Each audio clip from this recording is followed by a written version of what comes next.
اعوذ باللہ من الشیطان الرجیم، پناہ مانگتا ہوں اللہ کی شیطان مردود سے۔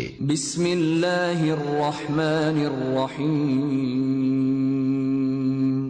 اللہ کے نام سے جو رحمان اور رحیم ہے۔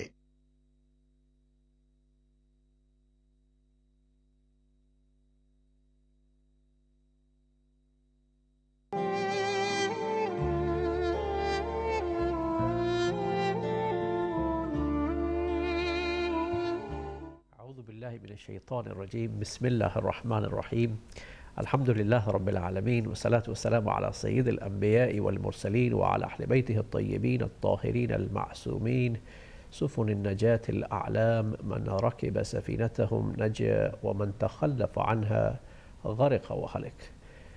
محترم ناظرین اور سامعین کرام، السلام علیکم ورحمۃ اللہ وبرکاتہ۔ پروگرام ہدایت میگزین کے ساتھ ایک مرتبہ پھر ہم آپ کی خدمت میں حاضر ہیں، اور آج کا پروگرام بھی اللہ سبحانہ وتعالیٰ کے خوبصورت نام سے اس کا ابتدا کرتے ہوئے آئیے سنتے ہیں آج کے دن کی خصوصی دعا، اور اس کے بعد پروگرام کے پہلے سیگمنٹ میں ہم آپ کو خوش آمدید کہیں گے انشاءاللہ۔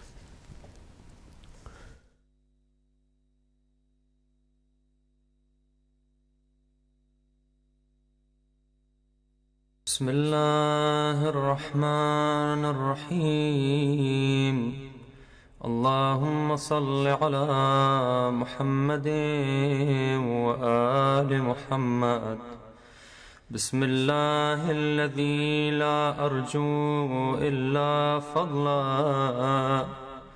ولا أخشى إلا عدلا ولا أعتمد إلا قولا ولا أمسك إلا بحبلي، بك أستجير يا ذا العفو والرضوان من الظلم والعدوان، ومن غير الزمان وتواتر الأحزان وطوارق الحدثان، ومن انقضاء المدة قبل التأهب والعدة، وإياك أسترشد لما فيه الصلاح والإصلاح، وبك أستعين فيما يقترن به النجاح والإنجاح، وإياك أرغب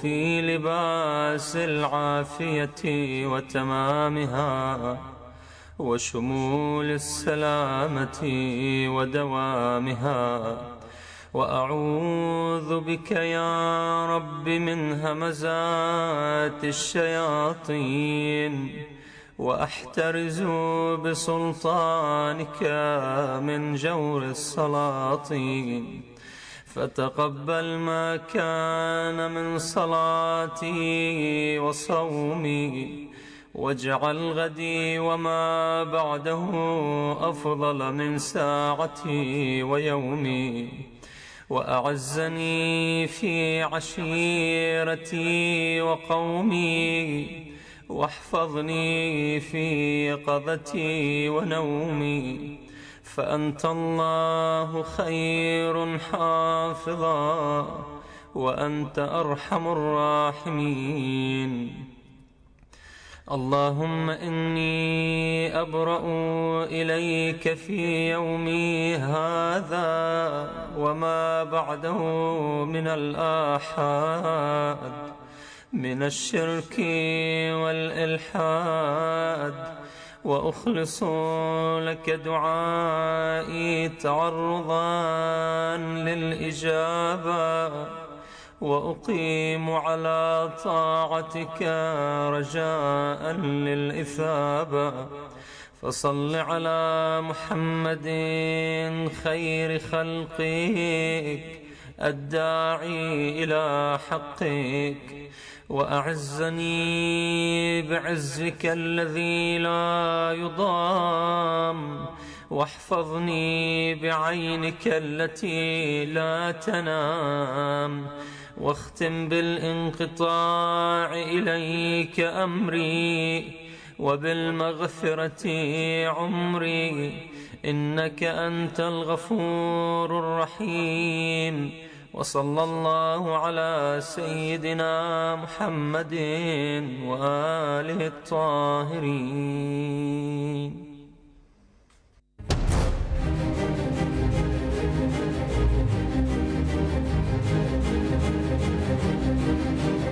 بسم اللہ الرحمن الرحیم. السلام علیکم ورحمۃ اللہ وبرکاتہ. ناظرین، آپ کو ایک مرتبہ خوش آمدید کہتے ہیں. پروگرام کا باقاعدہ آغاز کرتے ہوئے قرآن کیا کہتا ہے پہلے سیگمنٹ میں. اور جیسا کہ آپ جانتے ہیں کہ ہم ماہ شعبان المعظم کی تقریباً آخری دہائی میں داخل ہوتے ہوئے بہت ہی قریب ہے کہ یہ ماہ ہمیں متصل کرے اس عظیم ماہ مبارک سے، رمضان المبارک، جو کہ برکتوں والا مہینہ ہے. سارا سال انسان اس عظیم مہینے کا انتظار کرتا ہے جس کی بہت سی خصوصیات ہیں، جس میں قرآن مجید کا نزول بھی اسی ماہ مبارک میں ہے. تو ظاہر ہے کہ اس عظیم مہینے کی آنے سے پہلے کچھ تیاری بھی انسان کو اس طرف متوجہ ہونا ایک ضروری امر ہے. اسی کے پیش نظر ہم نے آج بھی اپنے پروگرام کو ترتیب دیا، اور آج کا پروگرام اسی عنوان کے تحت انشاءاللہ آگے بڑھے گا کہ قرآن مجید کہ اس جو قرآن کی بہار کا مہینہ ہے، اس عظیم ماہ مقدس کے حوالے سے آمد رمضان کہ اس سے پہلے ہمیں کس طرح متوجہ ہونا ہے، کس انداز میں تیاری کرنا ہے کہ ہم بہتر انداز میں مستفید ہو سکیں ان فیوز و برکات سے جو اس ماہ معظم جو ہمارے لیے لے کر کے آ رہا ہے. اور اس میں سب سے پہلے قرآن کیا کہتا ہے کہ سیگمنٹ ہے. ہم نے قرآن مجید کی ایک مختصر سی آیت کا انتخاب کیا ہے. اس کے لیے سورہ بقرہ کی 184 آیت. بسم اللہ الرحمن الرحیم. شہر رمضان الذی انزل فیہ القرآن ھدی للناس وبینات من الھدی والفرقان. صدق اللہ العظیم. کہ ماہ رمضان وہ مہینہ ہے جس میں قرآن مجید نازل کیا گیا ہے اور جو لوگوں کے لیے ہدایت ہے، اور اس میں ہدایت اور حق و باطل کے امتیاز کی واضح نشانیاں موجود ہیں. اسی پر آج انشاءاللہ گفتگو کریں گے اور آپ کو بھی پروگرام میں شامل کریں گے. ہمارے ساتھ موجود ہیں پروگرام میں آپ ہم کی اور ہم سب کی رہنمائی کے لیے جناب حجت الاسلام والمسلمین مولانا سید سجاد حسین نقوی صاحب قبلہ. السلام علیکم ورحمۃ اللہ وبرکاتہ. بہت شکریہ آپ کا ایک مرتبہ پھر تشریف آوری، اور آپ بھی ناظرین اپنے سوالوں کے ساتھ پروگرام میں شرکت کر سکتے ہیں ہمیشہ کی طرح. قبلہ میں چاہوں گا کہ تھوڑا سا ہم اس کو آج چونکہ ابھی رمضان میں بھی تقریباً 9-10 دن تو باقی ہیں، تو اسی آمد رمضان کے موضوع سے جو ہم نے پروگرام ترتیب دیا ہے اس میں کچھ تھوڑی ہلکی پھلکی گفتگو رہے تاکہ ہمارے ناظرین بھی اس سے مستفید ہو سکیں اور اس کی تیاری کو بہتر انداز میں انجام دے سکیں. تو اس میں کچھ مختلف پہلو ہوں گے جسے میں چاہوں گا کہ آپ ذرا رہنمائی فرمائیے گا کہ کچھ ظاہر مسکنسیپشنز بھی بہت ساری ہیں کہ رمضان کو ہم کس انداز میں لیتے ہیں، یا بالعموم ایک میڈیا جو ہے وہ کس انداز میں پیش کرتا ہے، جس کو پھر انسان بہت سارے لوگ جو اس کی اصل روح سے واقف نہیں ہو پاتے وہ پھر اسی انداز میں اس کو لے کر کے آگے چل پڑتے ہیں. تو سب سے پہلے تو اگر میں آپ سے اگر ہلکا پھلکا سوال اسی انداز سے رکھوں کہ یہ جو عظیم ماہ مبارک کی آمد ہے اس کے لیے تیاریوں کی جہاں بہت سے پہلو ہیں، ایک پہلو جو ہمیں بڑا واضح دکھتا ہے اگر ہم اپنے ارد گرد نظر دوڑائیں تو ظاہر ہے کہ یہ سب انسانوں کے لیے، خصوصاً مسلمانوں کے لیے رحمتوں اور برکتوں کا مہینہ ہے. تو مسلمانوں میں بھی آدھے مرد ہیں اور تقریباً آدھی خواتین ہیں، تو یہ صرف مردوں کے لیے تو نہیں ہے، خواتین کے لیے بھی اتنا ہی اہم ہے. تو لیکن اگر دیکھا جائے تو روایتی طور پہ یہی نظر آتا ہے اور میڈیا بھی اسی طرف دھکیلتا ہوا نظر آتا ہے کہ خواتین کا کردار رمضان میں صرف کچن میں ہی ہے یا اس سے کہیں ان کی ڈیوٹی آگے پیچھے باہر بھی ہے. اس بارے میں ذرا رہنمائی فرمائیے. سب سے پہلے بسم اللہ. اعوذ باللہ من الشیطان الرجیم. بسم اللہ الرحمن الرحیم. الحمدللہ رب العالمین والصلاة والسلام علی اشرف الانبیاء والمرسلین وآلہ الطیبین الطاہرین المعصومین الذین اذھب اللہ عنہم الرجس وطہرہم تطہیرا. اما بعد، سب سے پہلے میں شکر گزار ہوں آپ کا اور ہدایت ٹی وی کا، آپ نے ہمیں موقع فراہم کیا کہ ہم یہاں حاضر ہو کر استقبال رمضان میں کچھ مومنین کے ساتھ اور ناظرین کے ساتھ یہ شیئر کر سکیں یہ خوشیاں۔ تو سب سے پہلے میں یہ عرض کروں گا کہ جیسا کہ آپ نے تلاوت کے سلسلے میں وہ آیت پڑھی، شہر رمضان الذی انزل فیہ القرآن،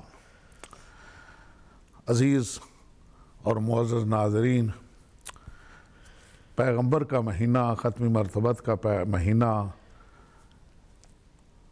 فخر موجودات صاحب لولاک پیغمبر اکرم کے نام سے معنون مہینہ شعبان المعظم قریب الاختتام ہے، اور اس کے بعد آمد ہے شہر اللہ کی، جو اللہ کا مہینہ ہے، جسے اللہ نے اپنا مہینہ کہا۔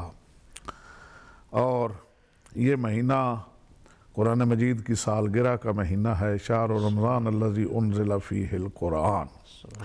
یہ مہینہ لیلۃ القدر کا مہینہ ہے، جسے اللہ نے لیلۃ القدر خیر من الف شہر، 1000 مہینوں سے جسے افضل قرار دیا۔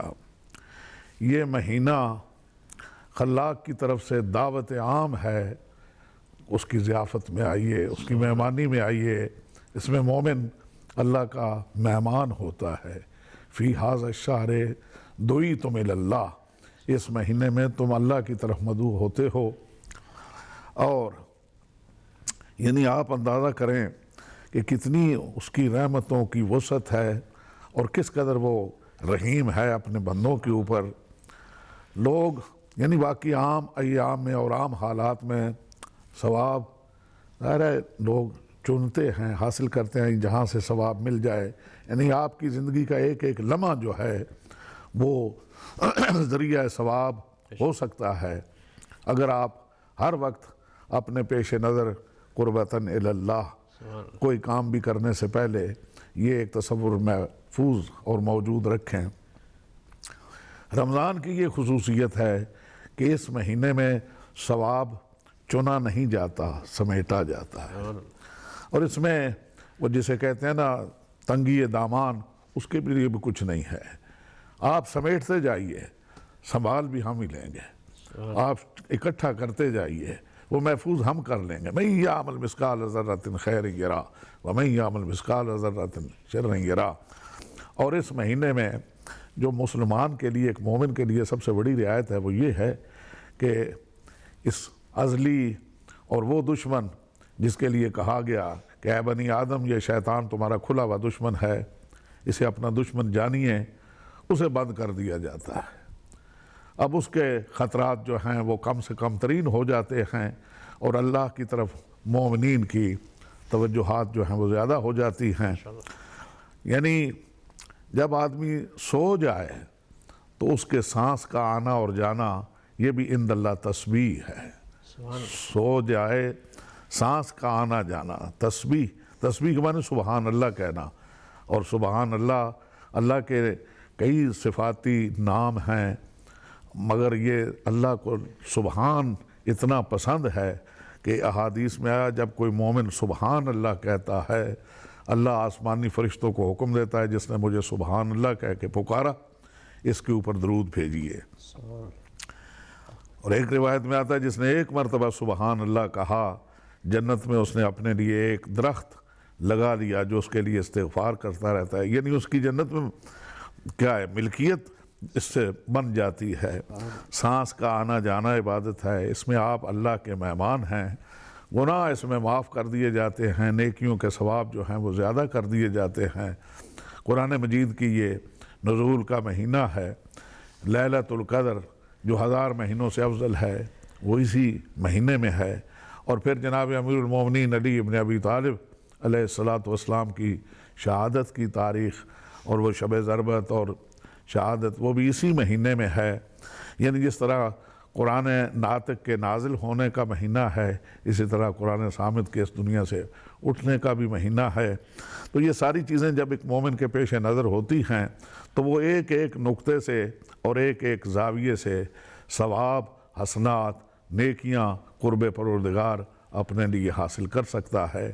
باقی جو آپ نے کہا کہ بسا اوقات لوگوں کا کھانے پینے اور یہ وہ نہیں، اب یہ ہے کہ ہر ذہن جو ہے وہ اپنے اس حساب سے سوچتا ہے۔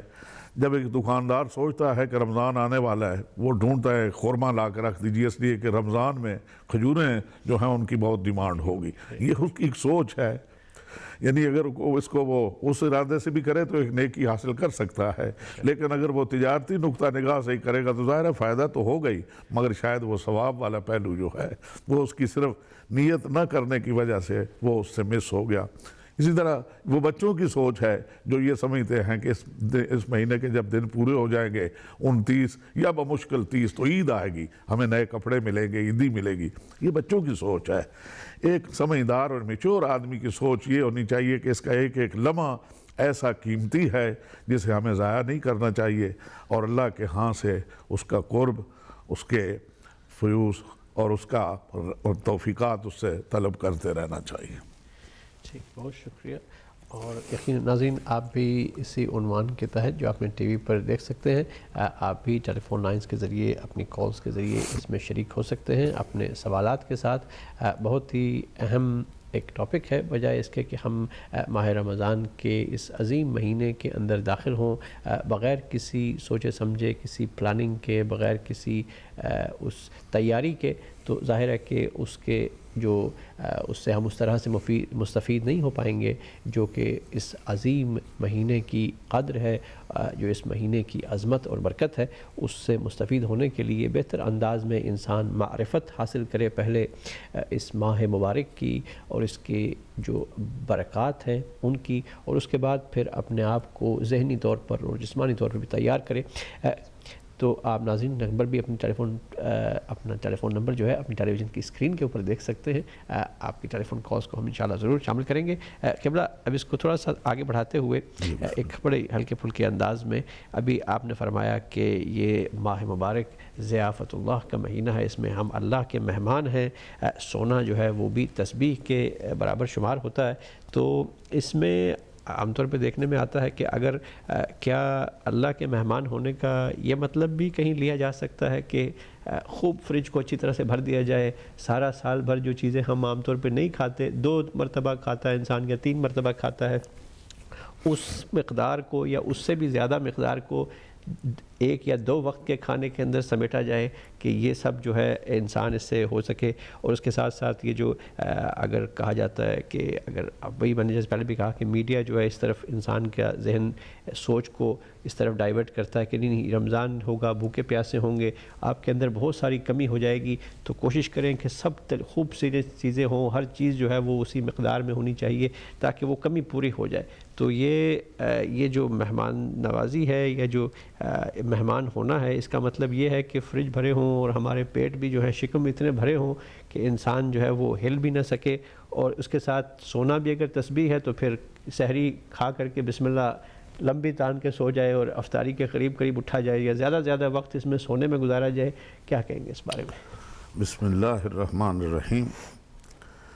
میں عرض کروں کہ یہ جو ایک ہے تصور کہ رمضان آ گیا تو اب کھانے پینے کی سب چیزیں جو ہیں یہ جمع کر لی جائیں، یہ بھی میں سمجھتا ہوں اس کا کوئی اس سے تعلق نہیں ہے۔ یہ ایک سوچ ہے، وہ جس طرح میں نے کہا کہ دکاندار جس طرح سوچتا ہے کہ اب رمضان آ گیا ہے تو کھجوریں بہت بکیں گی، وہ کہیں سے جمع کر لی جائیں، اسی طرح رمضان آ گیا ہے، رمضان کے بعد عید ہوگی تو کپڑے والے سوچتے ہیں کہ بچوں کو کپڑے چاہیے ہوں گے تو وہ اس حساب سے سوچتے ہیں۔ یہ کھانے پینے والے بیچنے والے اس کی چیزوں کے اور کھانے پینے کے شوقین، یہ ان کا ذہن ہے یا ان کی سوچ ہے۔ ویسے جو حکم ہے وہ یہ ہے کہ یعنی آپ کو کھانے پینے وہ اللہ تبارک و تعالیٰ جو انسان کا خالق ہے، جو اس کے نفع اور اس کے نقصان اس کی ذات سے بھی بہتر جانتا ہے، وہ یہ جانتا ہے کہ اس کو کھانے کے مقدار کیسی ہونی چاہیے، اس میں ایک اعتدال ہی ہو، یہ نہیں کہ رمضان ہے تو سحری میں بھی بے تحاشا ہو اور افطاری میں بھی بے تحاشا، نہیں۔ اور اس کے بعد جو آپ نے کہا کہ وہ یہ کمی ہو جاتی ہے بدن میں اور وہ چیز کمی ہو جاتی ہے، یہ سب کمیاں جو ہیں وہ اچھی طرح جانتا ہے، اور جس نے انسان کو پیدا کرنے کے بعد اس پہ فخر بھی فرمایا کہ ہم وہ ہیں جنہوں نے انسان کو پیدا کیا ہے، تو اس کی یہ سب سے پیاری مخلوق ہے۔ اس کی طرف سے اگر یہ حکم آیا ہے تو اس میں کوئی ایسی مصلحت کار فرما ہوگی جو انسان کی دنیاوی اور اس کی ذاتی اور اس کے صحت کے ساتھ تعلق رکھنے سے بھی اور اس کی اخروی بھی کامیابی اور کامرانی کی ضمانت لیے ہوئے ہوگی۔ اور اس سلسلے میں اب یہ ہے کہ جو لوگ روزہ رکھتے ہیں، ظاہر ہے ان کے لیے روزہ رکھنے کا ایک وقت شروع ہوتا ہے اور اس کے بعد ان کو منع کیا گیا ہے، اور صرف کھانے پینے سے منع نہیں کیا گیا، بہت ساری چیزیں ایسی ہیں جن سے روکا گیا ہے۔ مثلا اللہ اور رسول کے اوپر جھوٹ نہ باندھے، کھائے گا نہیں، پیے گا نہیں، اور بہت ساری چیزیں ہیں جو مبطلات روزہ اس وقت وہ بیان کرنا تو مطلوب نہیں ہے، جو روزے کو باطل کر دیتی ہیں، جس سے روزہ ٹوٹ جاتا ہے۔ اسی طرح جب روزے کا افطار کا وقت ہوتا ہے تو اس وقت بھی یہی حکم ہے کہ اگر آپ ایک گھونٹ پانی بھی کسی کو دے دیں، آدھا خرما بھی کسی کو دے دیں، تو آپ کا وہ اجر ہے جو شاید اود پہاڑ جتنا سونا خرچ کرنے سے بھی اتنا نہ مل سکے جو کسی کے افطار کرنے میں آپ پانی یا خرما پیش کر کے حاصل کر سکتے ہیں۔ تو میرے عرض کرنے سے میرا مقصد یہ ہے کہ یہ، اور پھر ایک انسان کی فطرت ہے جب وہ بھوکا ہوتا ہے، روزے دار اگر روزے سے ہو، عمومی روزے سے ہو اور عصر کا وقت ہو اور وہ بازار سے گزرا ہو تو اس کے دل میں ہوتا ہے یہ بھی خرید لیں، یہ بھی خرید لیں، یہ بھی خرید لیں، اس لیے کہ اس وقت اس کے وہ جو شکم ہے وہ خالی ہے، بھوک ہے، اور صبح سے اس نے روزہ رکھا ہے۔ مگر جب روزہ افطار کر چکتا ہے اس کے بعد اس کا پھر کسی دوسری چیز کے کھانے کے لیے دل بھی نہیں کرتا۔ تو یہ چیزیں سوچنے کے لیے جب آپ سیر شکم ہوں تو سوچیں کہ ہمیں کیا کیا کرنا چاہیے۔ جب آپ گرسنہ ہوں گے تو پھر سوچ اسی طرف جائے گی کہ یہ بھی خرید لیجیے، آدھا بازار آج ہی خرید کے وہاں فریج میں رکھ دیجیے۔ تو یہ چیزیں جو ہیں یہ تو میں سمجھتا ہوں کہ اسراف میں بھی آئیں گی، اور وہ جو روح روزہ ہے جس کے لیے روزہ کتب علیکم الصیام کما کتب علی الذین من قبلکم لعلکم تتقون، وہ جو تقوی حاصل کرنے کے لیے روزہ رکھا گیا تھا یا روزے کی ڈیمانڈ کی گئی تھی وہ نہ حاصل ہو پائے گا، اس لیے کہ ساری توجہ تو مرکوز رہی فریج کے اوپر اور فریج کی اشیاء کے اوپر۔ اور اسی طرح جو لوگ بہت ضعیف ہیں، روزہ نہیں رکھ سکتے ہیں، ان کے لیے حکم الگ ہے۔ وَعَلَى الَّذِينَ يُطِيقُونَهُ، جو لوگ بہت مشکل سے روزہ بہت مشکل سے روزہ نبھا پائیں گے ان کے لیے بھی یہ حکم ہے کہ وہ فدیہ دے دیں ایک دن کا، یعنی ہر روز کا کھانا ایک آدمی کا روزہ رکھنے کا اور روزہ کھولنے کا وہ جتنا جو خرچہ بنتا ہے یا جتنا جو اماؤنٹ بنتی ہے وہ اس کو دے دیں تو وہ اس کی طرف سے ہو جائے گا۔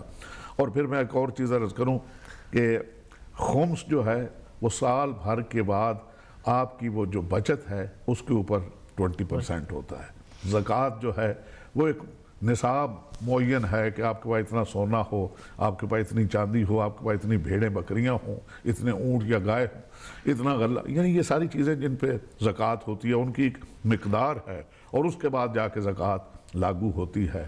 مگر رمضان چاہے وہ گرمیوں کا ہو، سردیوں کا ہو، جولائی کا ہو، دسمبر کا ہو، جب اس کی آخری رات ہوگی یعنی شوال کی شب سے پہلے حکم ہے کہ فطرہ نکالیے۔ اور فطرہ جو ہے وہ ہے ایک آدمی کے لیے، یعنی ہر گھر میں جتنے لوگ موجود ہیں ان سب کی طرف سے وہ 3.5 اور 3 کلو تقریباً ہوتا ہے، وہ ہر ایک کی طرف سے دیجئے۔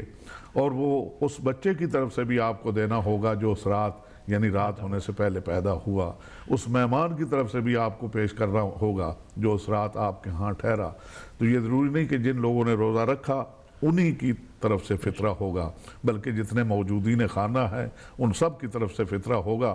اور فطرے میں ایک اور چیز یہ بھی نہیں کہ فطرے والے آئیں اور آ کے لے کے جائیں، یہ آپ کی ڈیوٹی ہے کہ آپ مستحق کے فطرہ کہاں ہے اسے ڈھونڈیں اور جا کے نماز عید پڑھنے سے پہلے یا جتنا بھی جلدی ممکن ہو اس تک پہنچائیں۔ یعنی جب آپ ان ساری چیزوں کو سامنے رکھتے ہیں تو پھر جا کے کہیں ذہن میں یہ چیز بیٹھتی ہے کہ اللہ اپنے بندے کو اپنے قریب کرنے کے لیے، اور جسے وہ قربتاً الی اللہ، لمحے بعد کہتا ہے قربتاً الی اللہ، یہ معراج اور یہ قرب حاصل کرنے کے لیے کیا کیا اللہ اسے توفیقات اس کے شامل کر رہا ہے اور کیا کیا راہ اس سلسلے اسے دکھا رہا ہے۔ ٹھیک، بہت شکریہ۔ اور آپ نے بہت ہی خوبصورت انداز میں اس کی وضاحت فرمائی، اور ہم سمجھتے ہیں کہ ناظرین آپ بھی جو اس پروگرام کو دیکھ رہے ہیں اس میں بہت زیادہ اس بات کے اوپر اہمیت دینے کی ضرورت ہے کہ رمضان المبارک جو ہے یقیناً جہاں اس میں اللہ کی نعمتوں سے انسان مستفید ہوتا ہے، لیکن اس کے ساتھ ساتھ زیادہ زور کیا ہم صرف کھانے پینے کے اوپر رکھ رہے ہیں، یا فریج کو بھرنے پر، یا اس کی کھانے پینے کے انداز تیاریوں پہ کر رہے ہیں، یا کہ اصل جو روح ہے روزہ ہے جس سے ہمیں اس دنیا اور آخرت میں جو ہمارے لیے جس کا فائدہ ہے اس کی طرف بھی کوئی توجہ ہے۔ ہمارے ساتھ ایک کالر موجود ہے ٹیلیفون لائن پر، ان کو شامل کرتے ہیں۔ السلام علیکم ورحمۃ اللہ۔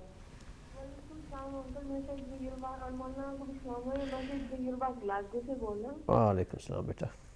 مولانا آج آپ کا ٹاپک ہے رمضان کے اوپر۔ آج میں یہ بات کرنا چاہتا ہوں کہ رمضان کے مہینے میں اللہ شیطان کو بند کر دیتا ہے، اور اس کو رمضان کے مہینے میں وہ ہمیں اچھا موقع دے دیتے ہیں کہ اگر ہم چاہیں تو اگر ہم کوئی نیکی کریں تو ہمیں اس کے نیکی کے لیے ڈبل ثواب ملتا ہے، اگر ہم کچھ غلطی کریں تو اس کے بدلے ہمیں ڈبل گناہ ملتا ہے۔ یہی کتنا اچھی چانس کہ پھر بھی ہم گناہ اس لیے کرتے ہیں کیونکہ ہمارے جو اندر شیطان ہے ہم اس کو نہیں مار سکتے، کہ جس طرح حضرت ابراہیم تھے تو جب ان کو آگ میں پھینکنے لگے تو حضرت ابراہیم علیہ السلام کو پاس شیطان آیا، انہوں نے کہا کہ میں آپ کو بچا سکتا ہوں، لیکن آپ کو اللہ یہ کہو کہ اللہ کو نہیں مانتے، تو حضرت ابراہیم نے اس کو کہا کہ چلے جاؤ ادھر سے، کیونکہ ان کا ایمان مضبوط تھا، ان کو پتا تھا کہ اللہ کی مرضی ہے، اگر ان کی مرضی ہے وہ ان کو بچا سکے، اگر ان کی نہیں مرضی تو وہ حضرت ابراہیم بچ گئے کیونکہ ان کا ایمان مضبوط تھا۔ تو اس لیے ہم نے اپنے اندر کو شیطان کو مار لیں تو ہمارے باہر کا شیطان ہمارے قریب نہیں آئے گا، کہ جس طرح اگر آپ کے ہاتھ میں کچھ ہوتا ہے تو پھر وہ بہت ایزی ہوتا ہے لینے کے لیے، جیسے آپ کے اندر جو شیطان ہے وہ بہت ایزی ہوتا ہے، اس کو مارنے کے لیے بہت ایزی ہوتا ہے، لیکن اگر آپ کا ایمان ہو تو مضبوط ہو تو، لیکن جو آپ کے ہاتھ کے اندر نہیں ہے وہ بہت مشکل ہوتی ہے، کہ بہت مشکل نہیں ہوئے گا کہ اگر آپ باہر کے شیطان کو روکو، لیکن اگر اپنے اندر کے شیطان کو روک لو تو پھر باہر کے شیطان کو آپ ایزیلی روک سکتے ہیں۔ Thank you. ٹھیک ہے، بہت شکریہ غیر بس بیٹا، آپ نے بھی پروگرام شریف فرمایا، اللہ تعالیٰ آپ کو جزائے خیر عطا فرمائے۔ آپ کے سوال کے اندر ہی تقریباً آپ کا جواب پنہاں تھا، لیکن اس کو تھوڑا سا مزید ناظرین کی ان کی مزید اس میں اضافے کے لیے ہم قبلہ سے بھی مستفید ہوں گے۔ جیسے قبلہ انہوں نے سوال تو تھا، ان کا جو اشارہ جس طرف تھا کہ آپ نے اپنی گفتگو میں فرمایا کہ شیاطین جو ہیں وہ قید کر دیے جاتے ہیں اس ماہ میں، جیسا کہ پروردگار نے فرمایا، تو پھر بھی اگر ہم دیکھیں ارد گرد تو کچھ لوگ جو ہیں وہ انہیں جو بھی ان کے کام ہیں امور میں مصروف نظر آتے ہیں جو کہ شیطان کے امور ہیں، تو پھر وہ کون سے شیطان ہیں جو انہیں اس طرف راغب کیا جا رہا ہے، یا وہ شیطان جو ہے وہ کچھ دیر کے لیے چھٹی لے کے ان کے پاس آئے ہیں، یا یہ اندر باہر کے شیطان کے اوپر تھوڑی سی گفتگو فرما دیجیے۔ میں پہلے تو وہ جو سلسلہ تھا اسے تھوڑا آگے بڑھاؤں گا اور اس کے بعد بسم اللہ۔ بات دراصل یہ تھی کہ ایک حدیث میں ہے انما الاعمال بالنیات، اعمال کا انحصار جو ہے وہ نیتوں کے اوپر ہے، اور کسی بھی عمل کے کرنے سے پہلے نیت، اور بسا اوقات تو نیت جو ہے وہ عمل سے بھی افضل ہوا کرتی ہے۔ اب ایک مرتبہ پیغمبر اکرم صلی اللہ علیہ وآلہ وسلم کی کسی صحابی نے دعوت کی، اس لیے کہ حضور کا ایک حکم ہے کہ اگر کوئی شخص حج سے آئے تو وہ ولیمہ کرے، بیٹے کی شادی کرے تو ولیمہ کرے، اور اگر مکان بنائے تو مکان میں شفٹ ہونے سے پہلے، یعنی چند مواقع ایسے ہیں جس میں دعوت کرنا ایک بہترین عمل قرار دیا گیا ہے یا ریکمینڈڈ ہے۔ تو اس کے ہاں جب کھانے پہ گئے حضور تو دیکھا اس نے مکان میں ایک روشن دان رکھا ہے، تو حضور نے اس سے پوچھا یہ روشن دان کیوں رکھا ہے؟ کہتے یا رسول اللہ یہ اس لیے رکھا ہے کہ اس میں روشنی آتی رہے گی، تازہ ہوا آتی رہے گی۔ نے فرمایا ٹھیک ہے، روشنی بھی آئے گی، تازہ ہوا بھی آئے گی، اس کا یعنی یہ دونوں فائدے تو آپ کو حاصل ہوں گے، روشنی بھی آپ کو ملے گی، تازہ ہوا بھی ملے گی، لیکن اگر یہ اس نیت سے رکھا ہوتا کہ اذان کی آواز بھی آ جائے گی، نمازیوں کے گزرنے سے پتہ چل جائے گا کہ نماز کا وقت ہو گیا ہے، تو ایک ثواب بھی ہو جاتا، یعنی ثواب والا حصہ جو تھا وہ تو رہ گیا خالی، اور وہ جو باقی فوائد تھے۔ اب روزے کے سلسلے میں یہ جتنی چیزیں ہیں، ڈائٹ کا سلسلہ ہے، اچھے اس کو کیا ہے، پرہیز کا سلسلہ ہے، یعنی روزے نے جتنا اور جو سبق دیے وہ یہ ہے کہ ایک سبق اس نے یہ بھی دیا کہ انسان کو ٹائم کا پابند کیا، اس کو وقت کی اہمیت بتائی، ایک وقت پہ آپ کو کھانے سے رکنا ہوگا اور ایک وقت تک آپ کو انتظار کرنا ہوگا، یعنی جس کو آپ کہتے ہیں ٹائم کی پابندی، وہ بھی روزے نے سکھائی، اور ایک گویا اتحاد اور ایک ایسا عمل جو سب مل کے کر رہے ہوں یا ایک ساتھ کر رہے ہوں یا ایک وقت میں، یعنی ورکو مار راکعین، رکوع کرو ساتھ رکوع والوں کے، اس کا مطلب یہ ہے کہ کبھی تو یہ ہے کہ آپ ان کے ساتھ ہی مسجد میں جا کے رکوع کر رہے ہیں، اور کبھی یہ بھی ہے کہ آپ اسی وقت میں یہ عمل انجام دے رہے ہیں چاہے آپ کسی اور جگہ پہ بھی ہوں۔ تو یہ ہے کہ آپ جب روزہ رکھ رہے ہیں تو بھی آپ چاہے وہ کسی جگہ پہ ایک ساتھ ہیں، مثلا مسجد میں افطاری کا انتظام ہوتا ہے یا سحری کا انتظام، تو وہ آپ کو وقت کا بھی سبق دے گا کہ یہاں وقت کی پابندی ہے، افطار کے وقت بھی اور سحر کے وقت بھی۔ باقی یہ جو انہوں نے کہا کہ شیطان جو ہے، دیکھیں شیطان کے سلسلے میں اللہ تبارک و تعالیٰ نے کئی مرتبہ قرآن مجید میں بنی آدم کو متنبع کر دیا کہ یہ تمہارے جد حضرت آدم کے اس وقت سے لے کے تمہارا یہ دشمن ہے اور اس کی اولاد کا دشمن ہے، اور خم ٹھونک کے اس نے کہا کہ لَأُغْوِيَنَّهُمْ أَجْمَعِينَ، میں اس کے سب بچوں کو گمراہ کرنے کی کوشش کروں گا، ہاں جنہیں گمراہ نہ کر پاؤں گا، کوشش تو کروں گا مگر گمراہ نہ کر پاؤں گا، إِلَّا عِبَادَكَ مِنْهُمُ الْمُخْلَصِينَ، وہاں کچھ مخلص بندے ہیں جن پہ شاید میرا وہ جادو اور وہ اثر جو ہے یا وہ قوت کارگر ثابت نہ ہو سکے۔ تو یہ بچہ بہت چھوٹا ہے، اللہ اس کی توفیقات میں اضافہ کرے، اس نے بڑے اور چھوٹے اور اندر کے شیطان اور باہر کے شیطان اس کو کچھ سمجھنا شروع کر دیا ہے، تو وہ باہر کا شیطان ہو یا کوئی بھی شیطان ہو، اس کے لیے قرآن نے کہا اِنَّ قید الشیطان کان ضعیفا، شیطان اس کا دھوکہ بڑا ہی کمزور دھوکہ ہے، آدمی کو مضبوط دل ہونا چاہیے، اس کا ایمان مضبوط ہو، اس کا ایقان مضبوط ہو، اس کا فیت مضبوط ہو، اس کا عقیدہ مضبوط ہو، پھر وہ شیطان کے نہ بہکاوے میں آتا ہے نہ اس کے دھوکے میں آتا ہے، وہ اس سے محفوظ رہتا ہے۔ ٹھیک، بہت شکریہ قبلہ۔ ہمارے ساتھ ایک کالر ہیں ٹیلی فون لائن پر، کو شامل کرتے ہیں۔ السلام علیکم ورحمۃ اللہ۔ السلام علیکم۔ وعلیکم السلام ورحمۃ اللہ۔ ہاں جی، میں نے نا زکوٰۃ کے متعلق پوچھنا تھا آپ سے۔ زکوٰۃ کے متعلق، جی میری بہن آپ کا نام اور کہاں سے کال کر رہی ہیں؟ ہاں جی، میرا نام نازلی، میں اٹلی سے بات کر رہی ہوں۔ جی، آپ کا سوال زکوٰۃ کے متعلق، کیا سوال پوچھیں گے آپ؟ ہاں جی، زکوٰۃ کا متعلق یہ ہے کہ ہمارا جو کام ہے نا وہ بالکل نہیں ہے نا، تو ہم زکوٰۃ نہیں دے پا رہے نا۔ کام نہیں ہے، اچھا۔ ہاں، تو اتنی زکوٰۃ نہیں دے پا رہے نا، تو میں نے یہ پوچھنا تھا اگر ہم زکوٰۃ کا اگر کچھ حصہ دے دیں۔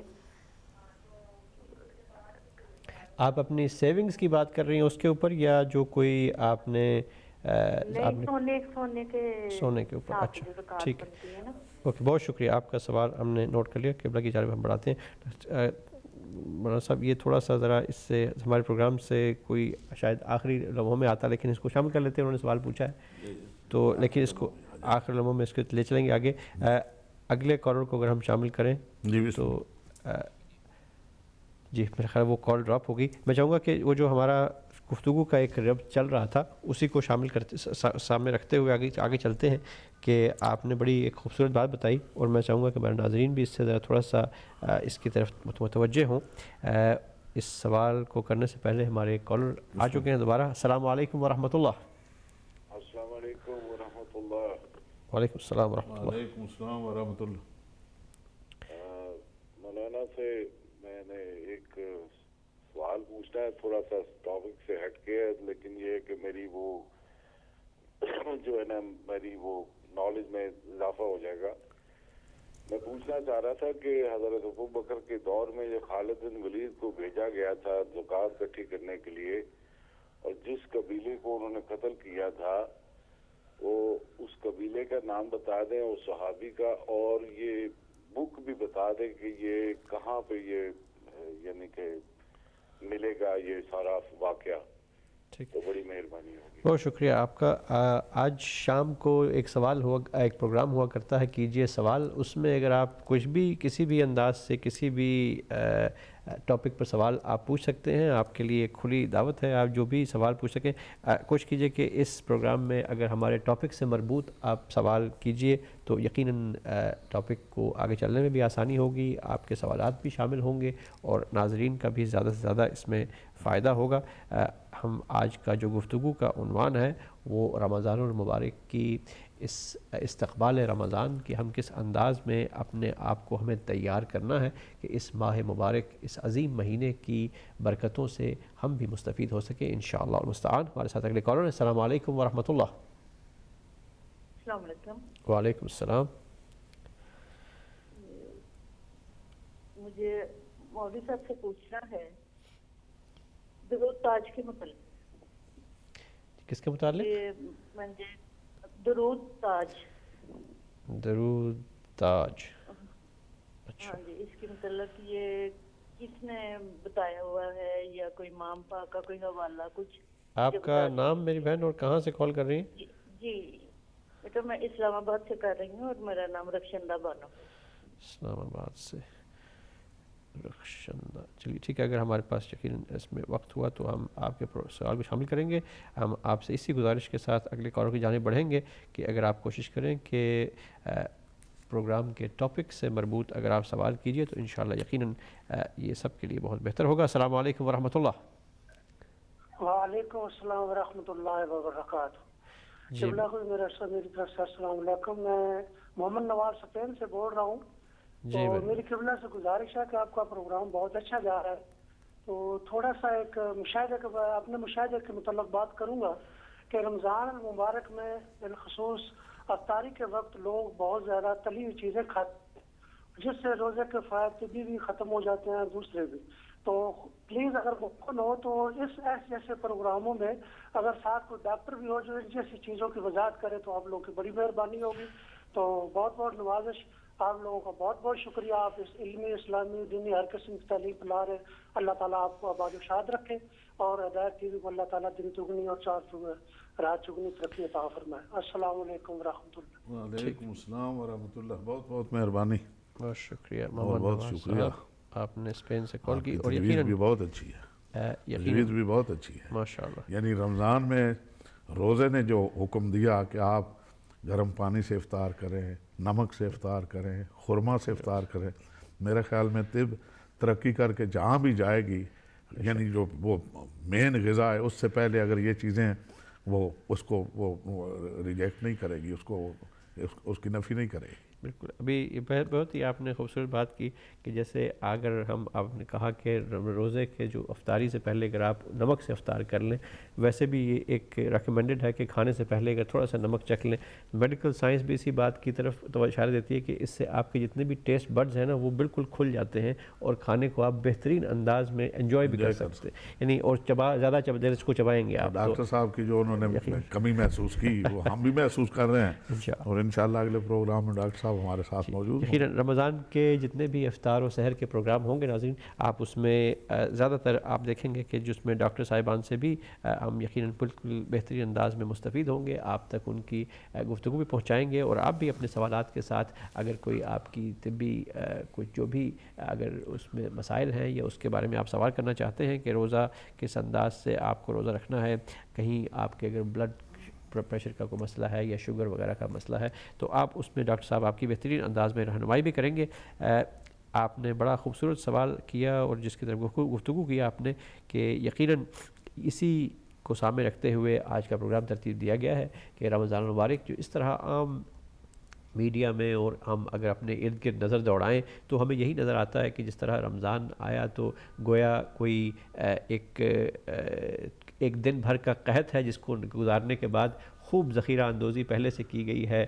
لوگ آپس میں گفتگو کر رہے ہوتے ہیں. بڑا حیران رہا میں نے دیکھا کہ کچھ خواتین باتیں کر رہی تھیں, کہہ رہی میں نے تو 400 سموسے بنا لیے ہیں, میں نے 2000 پتہ نہیں کیا بنا لیے ہیں. اور یہ یعنی یہ رمضان کی تیاری ٹھیک ہے, ایک کھانا ایک ضروری ہے انسان کے زندہ رہنے کے لیے, لیکن کھانے کے اوپر ہی ساری توجہ ہو.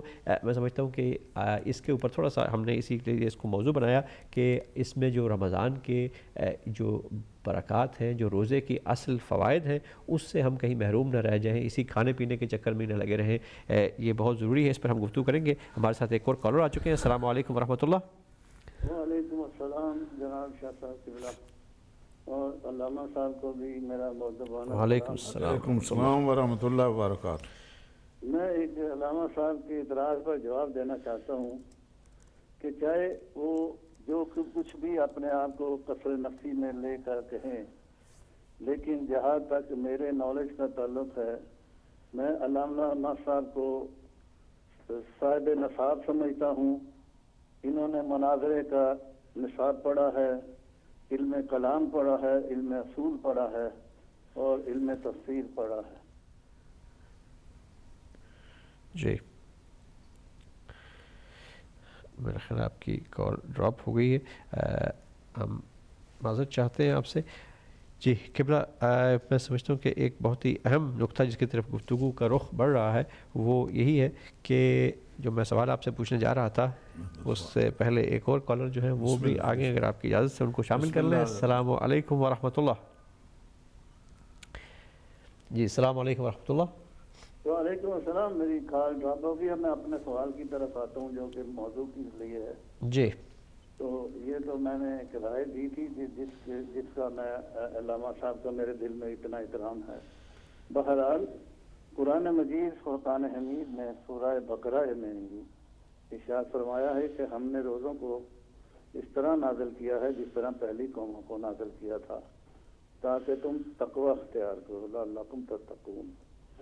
تو بات یہ ہے کہ تقوی کا جو کنسیپٹ ہے وہ قرآن مجید میں ہر جگہ پر صاحبان ایمان کے ساتھ آیا ہے کہ تقوی صرف اور صرف مثلا یا ایھا الذین آمنوا وآمنوا الصالحات، یہ یہاں بھی آیتیں اس قسم کی ہیں، وہ صاحبان ایمان کے ساتھ تقوی کو رجوع دیا گیا ہے۔ اور رمضان جو ہے وہ یہ اس کی نشان تعلیم دیتا ہے کہ تقوی اختیار کرو۔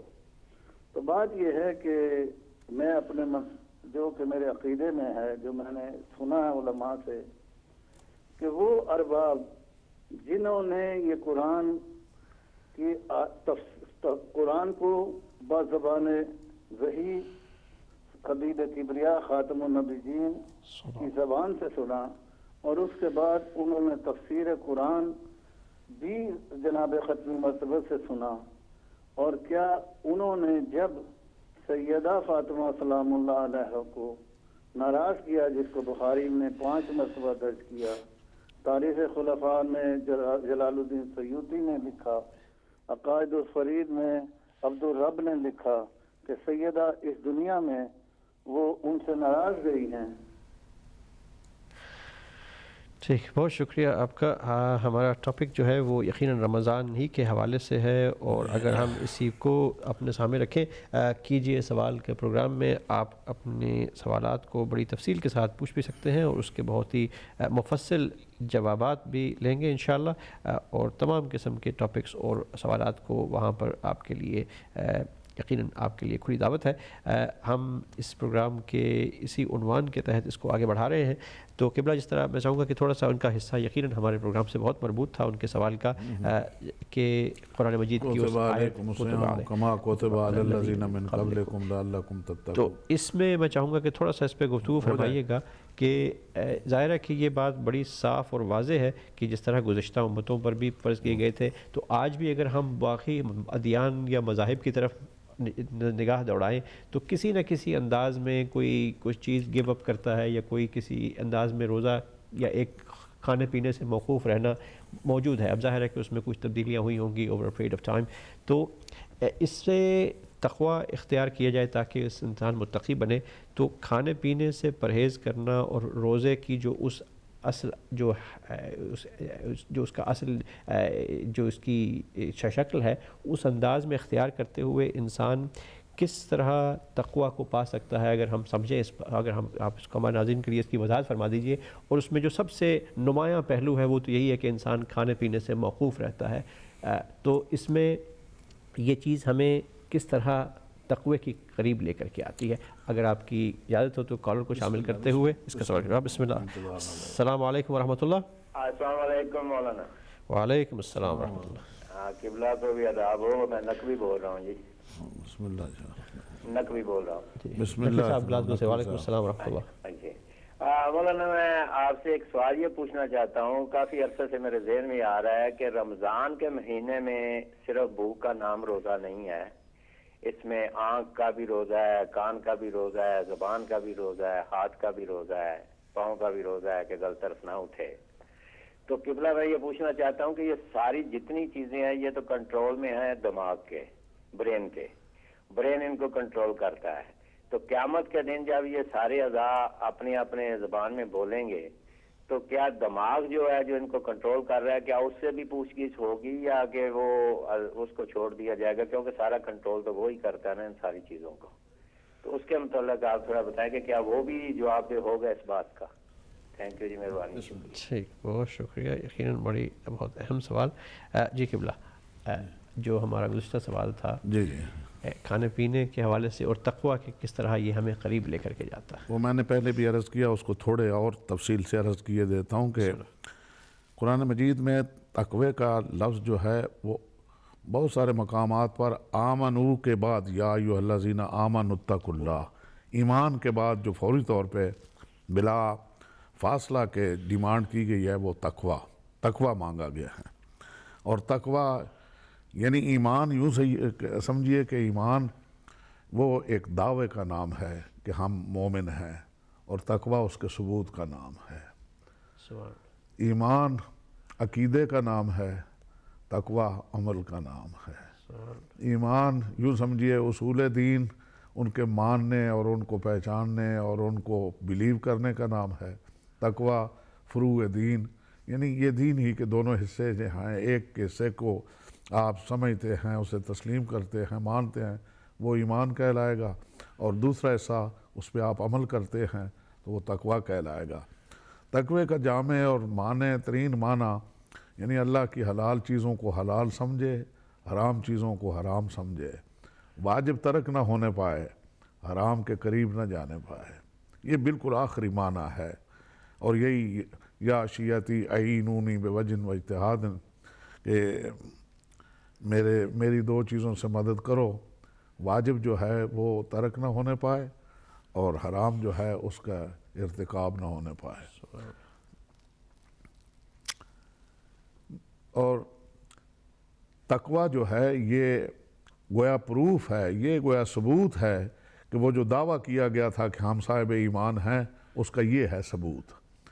اور پھر جیسا کہ انہوں نے سائل نے بھی ایک بات پوچھی کہ آپ تقوی کے سلسلے میں ایک ایک چیز جو ہے اس پہ آپ کلیم کر سکتے ہیں کہ میرے معبود, میں نے ایک ایک لمحہ جو تھا, ایک ایک اشارہ اور ایک ایک کنایا, وہ میں نے اس بنیاد پہ اور اس ایک ایک قدم میں اس ارادے سے میں نے اٹھایا کہ تیرا قرب حاصل ہو.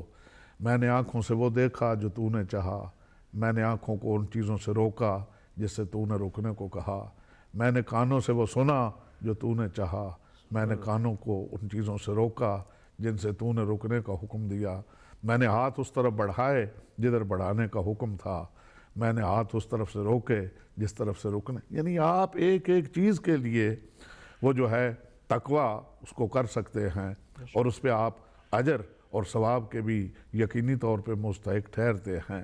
وہ بالکل انہوں نے صحیح بات کی. اور آئیے کہ یہ ساری چیزیں جو ہیں جب ہاتھ سے قیامت کے دن پوچھا جائے گا اور دل سے پوچھا جائے گا, آنکھوں سے پوچھا جائے گا اور تمہاری سمع, بصر اور قلب ان سے سوال کیا جائے گا, تو اس میں ایک قلب بھی ہے, دل سے بھی پوچھا جائے گا. تو یہ ساری چیزیں وہ یعنی وہ جو کیا برین جو کہہ رہے تھے تو اس میں وہ بھی شامل ہے. اور جو برین کبھی کسی کی بات سنتا ہے نا, یہ جو روح اس کے اندر شامل ہے امر رب, وہ اس سے تو سوال جائے کہ ہونا ہی ہونا ہے, تو وہ تو چھٹی تو کسی کی بھی نہیں ہے, سب سے ہی سب مسئول ہوں گے. بہت شکریہ قبلہ. ہمارے ساتھ ایک کالر ہیں محمد بھائی آئرلینڈ سے. السلام علیکم ورحمۃ اللہ. وعلیکم السلام. مولانا صاحب میں ایک نماز کے بارے میں بات کر سکتا ہوں؟ نماز کے بارے میں سوال, بسم اللہ. جی پوچھیے. نماز عربین میں ٹائم بہت شارٹ ہے, رات تقریباً 11 ساڑھے 11 بجے عشاء ہو جاتی ہے, اس کے بعد پھر سوتے کرتے 12 ساڑھے 12 بج جاتے ہیں, تو صبح پھر 2 بج کے کچھ منٹ پہ فجر کا ٹائم ہو جاتا ہے. ٹھیک. تو کبھی کبھار ایسا ہوتا ہے کہ میں عشاء کی نماز پڑھتا ہوں تو مجھے نیند آ جاتی ہے، تو پھر وہ فجر کا ٹائم نکل جاتا ہے، تو پھر بڑی دل کو ایک نا بے چینی اور پریشانی ہوتی ہے. تو لہٰذا اگر میں مغرب کے بعد سو جاؤں تو کیا عشاء کی نماز تہجد کے ساتھ میں پڑھ سکتا ہوں یا فجر کے پہلے گھنٹہ؟ فجر سے پہلے آپ عشاء کی نماز پڑھنا چاہتے ہیں، مغرب کے ٹائم پہ آپ مغرب کے بعد اور عشاء سے پہلے، مغرب اور عشاء کے درمیان آپ سونا چاہتے ہیں. آپ مغرب کے ساتھ ہی عشاء بھی ملا کے پڑھ لیں، اس لیے کہ دونوں نمازوں کا جمع کر کے پڑھ لینا یہ تقریباً ملت اسلامیہ میں اس کی اجازت ہے، کہیں پہ رخصت ہے اور کہیں پہ عزیمت ہے. مگر بہرحال آپ خاص کر ایسے موقع پہ جب رات بہت چھوٹی ہے اور آپ مغرب کے بعد سو کے عشاء کو بھی خطرے میں ڈالتے ہیں، کبھی آپ عشاء پڑھ کے سوتے ہیں تو صبح کو خطرے میں ڈالتے ہیں، آپ مغرب کی اور عشاء کی ساتھ پڑھیں اور اس کے بعد سو جائیں، اور صبح کے لیے پھر یہاں ذرائع موجود ہیں، الارم ہے یا کوئی بھی سسٹم ہے، آپ اس سے فائدہ اٹھا سکتے ہیں. ٹھیک. اور ایک موقع تو ایسا آتا ہے جس میں حج کے دوران مزدلفہ میں جب تمام امت مسلمہ جو ہے جی وہاں تو سب بھی. ٹھیک، بہت شکریہ. ہمارے ساتھ ایک اور کالر بھی ہیں. السلام علیکم ورحمۃ اللہ. وعلیکم السلام ورحمۃ اللہ وبرکاتہ. سید سرکار آپ کو السلام علیکم. علیکم السلام ورحمۃ اللہ. مزاج شریف کیسے ہیں سرکار؟ الحمدللہ الحمدللہ. سرکار ایک تو لفظ کوتے با جو آیا ہے اس آیت کے ساتھ کہ ہم نے لکھ دیا، جس کے غالباً معنی یہی ہیں، اس کوتے بات پر تھوڑی سی روشنی ڈال دیں. اور دوسری بات یہ ہے کہ دو چیزیں انسان میں جو ہے، ایک عقل اور ایک دل. بعض اوقات عقل تو انسان کو روکتی ہے لیکن دل کے ہاتھوں مجبور ہو کر انسان کوئی اقدام کر لیتا ہے. تو اس میں ابھی عقل کا زیادہ حصہ رہے گا غلط یا صحیح میں یا دل کا؟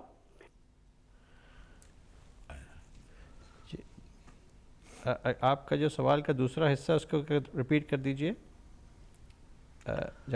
سوال ان کا شاید یہ ہے کہ ایک عقل ہے اور ایک دل ہے. عقل کے تقاضے اور ہیں اور دل کے تقاضے اور ہیں. کبھی کبھی عقل جو ہے وہ مغلوب ہو جاتا ہے اور دل اس پہ غالب آ جاتا ہے. اس کا مطلب یہ ہے کہ نفسانی خواہش جو ہے وہ اس عقلی قوت پہ غالب آ گئی تو آدمی اس طرف چل نکلا، حالانکہ عقل جو ہے وہ ہمیشہ صحیح کی طرف رہنمائی کرتی ہے.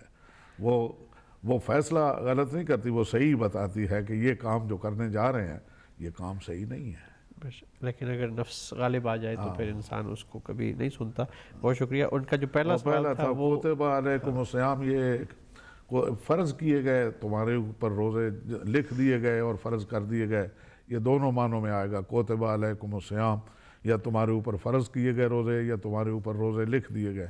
یہ واجب کے معنوں میں ہی آتا ہے کہ تمہارے اوپر کما کتب علی الذین من قبلکم، جس طرح کے فرض کیے گئے تھے تمہارے پہلے لوگوں کے اوپر. پہلے لوگوں کے ہاں بھی کچھ تھوڑے سے فرق کے ساتھ، یعنی روزے کا جو بنیادی سلسلہ ہے وہ یہی تھا. کچھ چیزیں تھیں جن سے انہیں رکنا ہوتا تھا، مگر مشکل یہ ہے کہ اب سارا روزہ جو ہے وہ سارے کھانے پینے سے رکنے پہ ہی آ کے ٹھہر گئی ہے اس کی سوئی. بلکہ دوسرے جو ابھی بھی کسی مذاہب میں اگر ہم دیکھیں تو جو شکل باقی رہ گئی ہے وہاں پہ بھی اس میں بھی صرف کھانا پینا ہی ہے اور باقی تو چیزیں نہیں ہیں. تو یہ جس طرح سے بڑی بہت ہی ایک اس میں چاہوں گا کہ آپ گفتگو فرما دیجیے تھوڑی سی، کہ بہت ہی بہترین ایک حدیث ہے اور اس میں زکوٰۃ کے حوالے سے بھی آگے بات کہ رسول اللہ صلی اللہ علیہ وسلم کا یہ ارشاد ہے کہ لِكُلِّ شَيْءٍ زَكَاةٌ وَزَكَاةُ الْأَبْدَانِ الصِّيَامُ، کہ ہر چیز کے لیے زکوٰۃ ہے اور بدن کے لیے زکوٰۃ جو ہے وہ صوم روزہ ہے. تو یہ اس کو ہمارے ناظرین کی علم میں اضافے کے لیے کہ کس انداز میں اس کو ہم سمجھیں کہ بدن کی زکوٰۃ کیسے ہے روزہ، اس پر تھوڑی سی روشنی اگر آپ ڈال دیجیے. یعنی وہی جس طرح وہ جہاں تک وہ گفتگو پہنچی تھی کہ اگر صرف اسی پہلو کو آپ پیش نظر رکھیں کہ کھانے پینے کی ایک مقدار معین ہے، کھانے پینے کا ایک وقت معین ہے، آپ اس دوران یعنی ان دو وقتوں کے درمیان آپ کچھ کھا پی نہیں سکتے. اور جب یہ مسلسل ایک مہینہ یہ ٹریننگ چلے گی تو بدن کے اندر خود بخود وہ جو فاسد چیزیں ہیں وہ ختم ہو جائیں گی، ناپید ہو جائیں گی اور سالے خون پیدا ہوگا. اور وہ آپ کی صحت کے لیے بھی وہ جو کہتے ہیں کہ ڈائٹ ہو، اور یہ باہر یہ ان کے اپنی ٹرمز اور اصطلاحات ہیں وہ استعمال کرتے ہیں. روزہ بہترین طریقہ ہے انسان کو اس کے بدنی اور اس کے بدن کے اندر صحت کو برقرار رکھنے کے لیے. لیکن یہ اس صورت میں حاصل ہوگا کہ اگر ہم افطار کے وقت پورا فریج کو اندر بھر لیں. نہیں وہ اس کو تو منع کیا گیا. ٹھیک ہے، بہت شکریہ. ہمارے ساتھ ایک کالر ہے، ان کو لا تسرفو، کھائیے پیجیے مگر وہ اسراف میں آئے گا. وہ جو سارا پیٹ میں انڈیلنا فریج کو وہ اسراف میں آئے گا. بہت شکریہ. ہمارے ساتھ کالر ہے. السلام علیکم ورحمۃ اللہ. وعلیکم السلام. ساری شاہ جی میری کال ڈراپ ہو گئی تھی. تو رمضان کے بارے میں ہی یہ سوال ہے کہ یہ کہا جاتا ہے کہ پہلی امتوں پر 6 مہینے کا روزہ تھا، کیا یہ درست ہے؟ اور دوسری یہ بات ہے کہ 50 نمازیں بھی ان کے ساتھ تھیں، تو دن اگر اسی مقدار کے ہوئے تو پھر 50 نمازوں کا وقت ان لوگوں کے پاس کہاں سے آتا تھا؟ اور دوسری یہ بات ہے کہ روزے کا اکثر مقصد رک جانے کا ہے. جب ہم 70 کھانے بنا کے رکھ لیتے ہیں تو کیا اصل میں ہمارا دھیان اس ثواب یا اس اللہ کی رضا کی طرف ہوتا ہے، یا کہ یہ کھانے کی طرف؟ اگر انسان کا، میں اپنی مثال دے دوں، میرا کھانے کی طرف اگر دھیان ہے کہ صبح کو یہ کھانا ہے، شام کو یہ بنانا کھانا ہے، تو کیا ہم صحیح معنی میں روزے کا حق ادا کر رہے ہیں؟ شکریہ. ٹھیک، بہت شکریہ شاہ صاحب آپ نے کال کی. قبلہ ان کا بھی سوال جو ہے وہ پہلے رمضان کے 6 مہینے کے روزے ہوا کرتے تھے، یہ کہیں اگر انہوں نے پڑھا ہے یا سنا ہے اس بہرحال پہلے لوگوں کے کچھ روزے ہوں. اس امت کے جو روزے ہیں وہ یہ ہیں کہ شہر رمضان الذی انزل فیہ القرآن، رمضان کے مہینے کے روزے فرض ہیں. اور جب صبح صادق ہوتی ہے، وہ جو سفید داغا، سفید روشنی نمودار ہوتی ہے، جسے سحری کا وقت کہتے ہیں، جسے پو کا پھوٹنا کہتے ہیں، اس وقت سے روزہ شروع ہوتا ہے. آپ اس سے کچھ وقت پہلے کھانا پینا چھوڑ دیں تو بھی، آپ اس کے بعد چلے جائیں اگر تو وہ آپ جان بوجھ کے گئے ہیں تو آپ پہ قضا اور کفارہ شاید ہو جائے. مگر یہ ہے کہ اگر آپ غلطی سے کچھ منٹ آگے بڑھے ہیں، روزے کا وہ وقت جو تھا اس پہ روزہ آپ پہ لاگو ہو گیا، شروع ہو گیا. اسی طرح ہے ثم اتموا الصیام الی اللیل، پھر روزہ پورا کرو رات کے ہونے تک. اب وہ جو وقت ہے روزے کے افطار کرنے کا، وہ جب آئے گا تو روزہ خود بخود آپ کو گڈ بائی کہہ کے آپ سے رخصت ہو جائے گا. آپ کچھ کھائیں یا پئیں یا کچھ بھی نہ کھائیں، کچھ بھی نہ پئیں. وہ جو آپ کے اوپر ایک پابندی تھی روزے کے نام سے کھانے پینے کے سلسلہ میں، وہ اب ختم ہو چکی. اور اس کا وہ شروع کا بھی وقت ہے، وہ وقت پہ آ کے آپ پہ لاگو ہوتا ہے، اور ختم کا بھی ایک وقت ہے، وہ وقت پہ آ کے آپ سے رخصت ہو جاتا ہے. اور یہ کہ باقی رمضان المبارک میں اگر آپ ان دعاؤں کی طرف جو مثلاً ظہرین کی نماز کے ساتھ دعائیں ہیں، مغربین کی نماز کے ساتھ جو دعائیں ہیں، نماز فجر کے ساتھ جو دعائیں ہیں، جو لمبی اور بہت بڑی کتابوں میں تو تاکیبات بھری پڑی ہیں، اگر آپ ان میں سب کچھ نہ بھی پڑھ پائیں تو جتنا بھی اس میں سے پڑھ پائیں، ایک چیز تو ایسی ہے جس کے لیے کوئی بھی محتاج نہیں ہے. کم از کم مسلمان گھر میں پیدا ہونے والے بچے بھی، لڑکے لڑکیاں، جوان ضعیف، قرآن مجید جو ہے یہ تو اس کی سالگرہ کا مہینہ ہے، یہ کثرت سے پڑھیں. یہ جتنا زیادہ سے زیادہ آپ پڑھیں گے اتنا ہی آپ کے لیے باعث اجر ہوگا اور اتنا ہی آپ کے لیے باعث ثواب ہوگا. اس لیے کہ جس طرح ہر ایک چیز کا، جس طرح آپ نے کہا کہ بدن کی زکوٰۃ روزہ ہے، اسی طرح ہر ایک چیز کی ایک فصل بہار ہوتی ہے. رمضان عبادتوں اور خاص کر تلاوت کی فصل بہار ہے. آپ جتنا تلاوت قرآن مجید کریں گے اتنا ہی آپ کے لیے یہ مفید ہوگا. اور پھر یہ ہے کہ قرآن مجید ایک ایسی کتاب ہے جس سے پڑھتا ہوا آدمی نہ اکتاتا ہے، اور ہمیشہ اس میں سے نئے نئے اور قیمتی موتی جو ہیں وہ دریافت ہوتے ہیں. آپ جتنی مرتبہ پڑھیں گے آپ اتنے ہی، اور خاص کر جب آپ اس کو ترجمے کے ساتھ، اس کو ایک مختصر تفسیر کے ساتھ پڑھیں گے تو آپ پہ اور بھی بہت سارے راز جو ہیں وہ کھلیں گے. اور اس کی یعنی تازگی جو ہے وہ آپ کو محسوس ہوگی کہ یہ کتاب خدا نخواستہ باسی نہیں ہوئی، یہ ابھی تازہ ہے، اور اس کے وہ مضامین جو ہیں اور اس کی دعوت جو ہے وہ ہر وقت زندہ اور پائندہ ہے. بہت شکریہ قبلہ. میں چاہوں گا کہ یہاں پہ ایک بہت ہی ایک اہم نقطہ جس کی طرف آپ نے اشارہ فرمایا آپ کی گفتگو میں سامنے آیا، اس کو بھی ہم اگر ڈسکس کر لیں تو بڑا اہم ہوگا کہ ہمارے ناظرین کی کچھ مسکنسیپشنز جو ہیں وہ دور ہو جائیں گی. ابھی آپ نے فرمایا کہ جس طرح روزہ جو ہے وہ اپنے ایک وقت جب آتا ہے تو انسان کے اوپر لازم آ جاتا ہے. اس نے اگر سحری کی ہو یا نہ کی ہو، اس ماہ میں اگر وہ وقت آیا سحری کا گزر گیا، وہ جو پو پھٹنے کا، تو اب انسان کو کھانے پینے سے موقوف کرنا ہے اور بالکل روزے کی حالت میں ہے.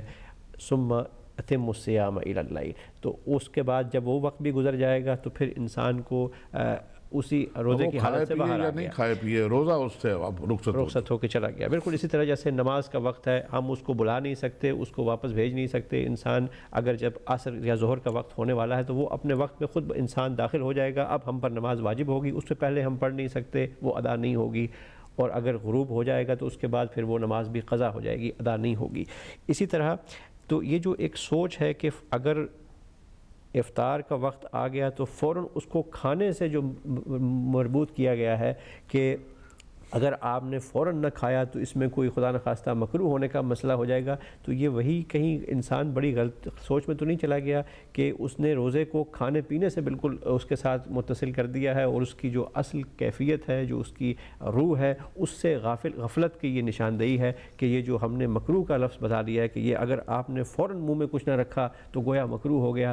تو یہ سوچ جو ہے اس کے بارے میں بتائیے گا کہ یہ اسی سے تو نہیں مربوط کہیں میں نے بالکل سادہ سے لفظوں میں عرض کر دیا کہ روزہ جو ہے اس کا خود کا ایک وقت شروع ہوتا ہے اور نماز کے ساتھ وقت کی اس لیے تشبیہ نہیں دی جا سکتی کہ نماز کا وقت جو ہے وہ ایک وقت، مثلا مغرب کا وقت جو ہے وہ غروب آفتاب سے شروع ہوتا ہے. جب غروب شرع ہو جائے تو شروع ہوتا ہے مغرب کا وقت.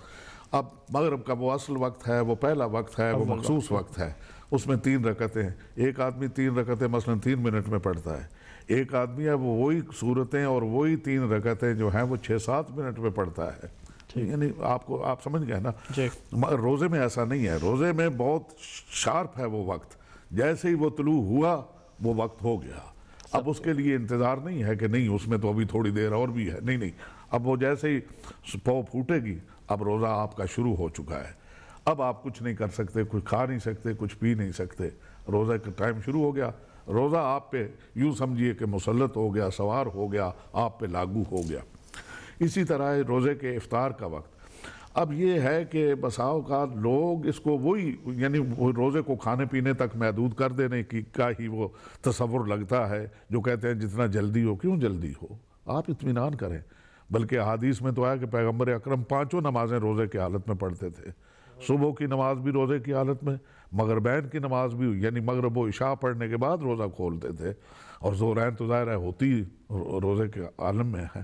تو وہ آپ سارے اطمینان حاصل ہو جائیں گے جب یہ آپ کریں گے. 5 کی 5 نمازیں اگر روزے کی حالت میں آپ افطار پڑھ لیں گے اور اس کے بعد آپ افطار کریں گے، روزہ آپ سے اپنے وقت میں رخصت ہو چکا. آپ کھائیے آپ کی مرضی، آپ نہیں کھائیے آپ کی مرضی.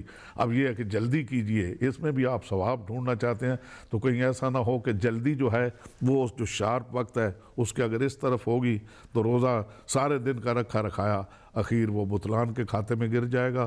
اور یہ ہے کہ بجائے ثواب لیتے لیتے کہیں روزہ توڑنے کے مرتکب نہ ہو جائیں. اور اگر اس کے ساتھ تھوڑی سی اگر لیٹ ہو گئے تو وہ احتیاط آ جائے گی اور تقاضا احتیاط ہوگا کہ ہم نے دیکھا آسمان کی طرف سرخی زائل ہو رہی ہے مگر پھر بھی چونکہ روشنیوں کے شہر ہیں اس کو اس طرح نہیں دیکھ سکتے تو اس طرح ہم نے تھوڑا انتظار کر لیا. تو بالکل روزہ تو اپنے وقت پہ رخصت ہو چکا آپ سے. وہ تو آپ سے اب کوئی ڈیمانڈ نہیں کرے گا.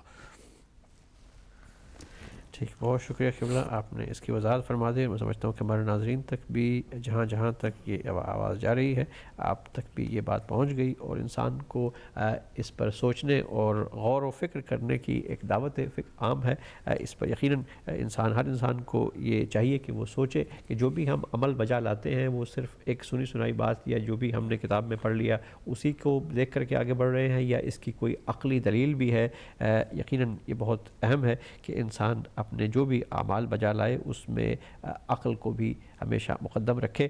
ہمارے ساتھ 2 کالر تھے جنہوں نے ہم سے سوال کیا تھا کہ ہماری ایک بہن نے اسلام آباد سے پروگرام دیکھ رہی ہیں وہاں سے، تو انہوں نے سوال کیا تھا کہ درود کے متعلق میں چاہوں گا کہ آپ مختصر بتا دیں۔ چلیں ٹھیک ہے، چلیں بہت شکریہ۔ ہمارے ساتھ ایک کالر آ چکی ہیں، ان کو بھی شامل کر لیں۔ السلام علیکم ورحمۃ اللہ۔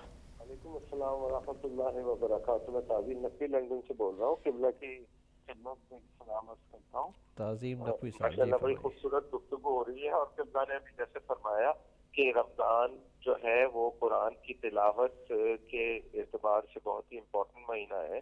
سوال میرا یہ ہے کہ اگر اس قرآن کو تراویحوں کی صورت میں اگر تلاوت کر لیا جائے، اور جیسے ہوتا ہے یعنی ہمارے اہل سنت والجماعت بھائی والے کرتے ہیں، جگہ جگہ تراویحیں ہوتی ہیں 6 دن کی، 3 دن کی، 21 دن کی، تو وہ قرآن کی تلاوت تو ہو رہی ہے، تو وہ اس طریقے سے تلاوت کرنے میں کیا حرج ہے؟ اگر قبلہ اس پہ روشنی ڈال دے تو۔ ٹھیک ہے، بہت شکریہ۔ تعظیم نقوی صاحب نے سوال قبلہ آپ نے سنا ان کا؟ جی، تو یعنی اگر قرآن مجید کو تراویحوں کی صورت میں پڑھا جائے یا سنا جائے، دیکھیں یہ ایک اب یہ ایک نئی بحث ہوگی اور نیا ایک عنوان ہے جس کے لیے پھر یہ 2-4 منٹ نہیں۔ تلاوت قرآن مجید کے سلسلہ میں ہے کہ آپ آرام سے بیٹھ کے تلاوت کر لیں، مصلی پہ بیٹھ کے تلاوت کریں، اور قرآن مجید میں تو ایک جگہ وَعَلَىٰ جُنُوبِهِمْ، آپ اپنے پہلو کے بل بھی بیٹھ کے یعنی قرآن مجید کی تلاوت کریں۔ یہ جو تراویح یہ ایک اختلافی مسئلہ ہے، بلکہ ہمارے ہاں تو بلکہ عامہ کی کتابوں میں بھی آیا، پیغمبر اکرم یہی جو رمضان میں کثرت ہے نوافل کی اور کثرت کے ساتھ جو عبادت کا کہا گیا، حضور نماز پڑھ رہے ہیں اور حضور کے پیچھے آ کے 1-2 آدمی کھڑے ہو گئے، پھر 2-4 آدمی اور آ کے کھڑے ہو گئے۔ حضور نے نماز پڑھاتے پڑھاتے یہ محسوس کیا کہ یہ لوگ میری اقتداء میں آ کے کھڑے ہو گئے ہیں۔ چنانچہ کتاب میں لکھا ہے کہ حضور نے نماز میں ایسی صورت اختیار کی، یعنی اس طرح اٹھے اور اس طرح رکوع میں گئے اور سجدے میں گئے کہ وہ لوگ جو تھے وہ بچھڑ گئے۔ تو حضور نے نماز مکمل ہونے کے بعد کہا کہ تم لوگ اس لیے میرے پیچھے آئے تھے؟ نہیں، یہ تمہارے لیے یہ ٹھیک نہیں ہے کہ تم اس طرح، یعنی ان کو باقاعدہ حالت نماز میں بھی ایک ایسا عمل کیا جس سے کہ وہ ان کا وہ صورت جو ہے وہ باقی نہ رہے اور وہ یعنی وہ فرادہ کسی صورت جو ہے وہ بن جائے۔ تو اپنے طور پہ آپ چاہے ہمارے ہاں بھی وہ اس کے نوافل ہیں، اور وہ تو بہت زیادہ تعداد ان کی بنتی ہے جو نوافل مثلاً شب ہے قدر میں ہیں، وہ تو کتنے رکعتیں بن جاتی ہیں، مگر یہ ہے کہ اس کو باقاعدہ لوگوں نے ایک نماز کی صورت دے دی اور اس کی پھر رکعات بنا دی، اور اس میں ان کے اپنے ایک بڑا گیپ ہے اور بڑا اختلاف ہے۔ کچھ کے ہیں 12 تراویحیں ہیں، کچھ کے ہیں 8 ہیں، کچھ ہیں کہ 20 ہیں، اور جو یہ گویا دلیل ہے کہ کسی نقطے پہ ان کا اتحاد اور اتفاق نہیں ہے، اس لیے کہ کوئی ایک نقطہ جو ہے وہ پائے تحقیق تک اس حساب سے پہنچے ہی نہیں ہے کہ جس پہ جا کے رکا جائے، لہٰذا کچھ جو تھے وہ 12 پہ ٹھہر گئے، کچھ 8 پہ ٹھہر گئے، کچھ جو ہے کہتے ہیں نہیں 20 جو ہے وہ پڑھی جائیں۔ تو عرض کرنے کا مقصد یہ ہے کہ تلاوت جو کہا گیا تو اس کا یہ معنی نہیں ہے کہ آپ مغربین کی نماز کے بعد تراویحوں کی صورت میں، اس کا مطلب صبح کی نماز کے بعد آپ تلاوت کریں، ظہرین کی نماز کے بعد آپ تلاوت کریں، دن بھر آپ تلاوت کرتے رہیں، اس لیے کہ یہ رمضان قرآن مجید کے نزول کا مہینہ ہے، قرآن کی سالگرہ کا مہینہ ہے، قرآن کی تلاوت کی بہار کا مہینہ ہے۔ صرف تراویحوں تک اسے محدود نہ کر لیں، جو لوگ تراویحوں میں پڑھتے ہیں بسم اللہ، وہ اپنا ان کا اپنا طریقہ ہے وہ پڑھتے ہیں۔ ٹھیک، اور اس میں تھوڑا سا اگر اس پہلو کو بھی دیکھ لیا جائے کہ قرآن مجید وہاں پہ تو اگر ہم بالعموم دیکھیں تو تراویح میں یا انسان جب بھی وہ قرآن پڑھا جاتا ہے تو اس میں زیادہ جو ہے یا جو اس کے جو سننے والے ہیں یا پڑھنے والے ہیں ان کی سب سے زیادہ جو چیز مقدم ہے وہ یہی ہے کہ اس کو پڑھنا ہے اور ختم کرنا ہے، جبکہ قرآن مجید کہہ رہا ہے کہ افلا یتدبرون القرآن، اس میں تدبر کا کوئی پہلو تو نظر نہیں آ رہا ہمیں یہاں پہ۔ اگر اس طرح قرآن کو پڑھیں تو شاید زیادہ موقع ملے گا انسان کو کہ انسان غور و فکر کے سمجھنے کے بعد پڑھا جائے۔ آدمی جب اطمینان سے نماز پڑھنے کے بعد قرآن مجید کھول کے سامنے رکھے اور پھر اگر اس کو میسر ہوں اور چند تفاسیر بھی اس کے پاس ہوں، تو رمضان کا مہینہ ہو، کچھ اور کھانے پینے کی فکر نہ ہو، وقت آپ کے پاس وافر ہے، آپ ان لمحات کو عبادت میں گزارنا چاہتے ہیں تو آپ آئیے اس طرح قرآن مجید کو سامنے رکھیے، اور پھر قرآن مجید کے ساتھ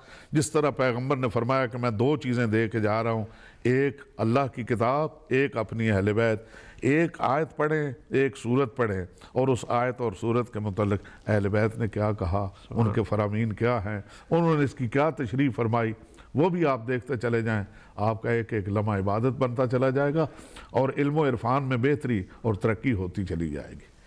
ماشاءاللہ، بہت شکریہ۔ اور یقیناً آپ نے جو گفتگو فرمائی اسی انداز سے کہ جس طرح حدیث بھی ہے کہ ایک لمحہ کا جو تفکر ہے وہ 70 سال کی عبادت سے زیادہ، تو صرف پڑھ لینا اور اس کو روانی رٹ کے اس کو ادا کر دینا، اس کا تو ظاہر ہے کہ کوئی ہمیں فائدہ دکھتا بھی نہیں ہے اور اصولاً ہوتا بھی نہیں ہے۔ ہمارے ساتھ ایک کالر ہے۔ السلام علیکم ورحمۃ اللہ۔ آپ کو انتظار کی زحمت اٹھانا پڑی، ہم معذرت خواہ ہیں۔ آپ اگر دوبارہ کال کریں گے ہم آپ کی کال کو ضرور شامل کریں گے پروگرام میں۔ آج کا جو ٹاپک ہے، جس طرح کہ آپ جانتے ہیں کہ ماہ شعبان المعظم اپنے آخری دہائی میں داخل ہے، اور اس کے ساتھ ساتھ ہم ماہ مبارک ماہ رمضان کی تیاریوں اور اس کی استقبال رمضان کے لیے ہمیں کس طرح سے اپنے آپ کو تیار کرنا ہے کہ ہم اس عظیم مہینے کی برکتوں سے اپنے آپ کو مستفید کر سکے۔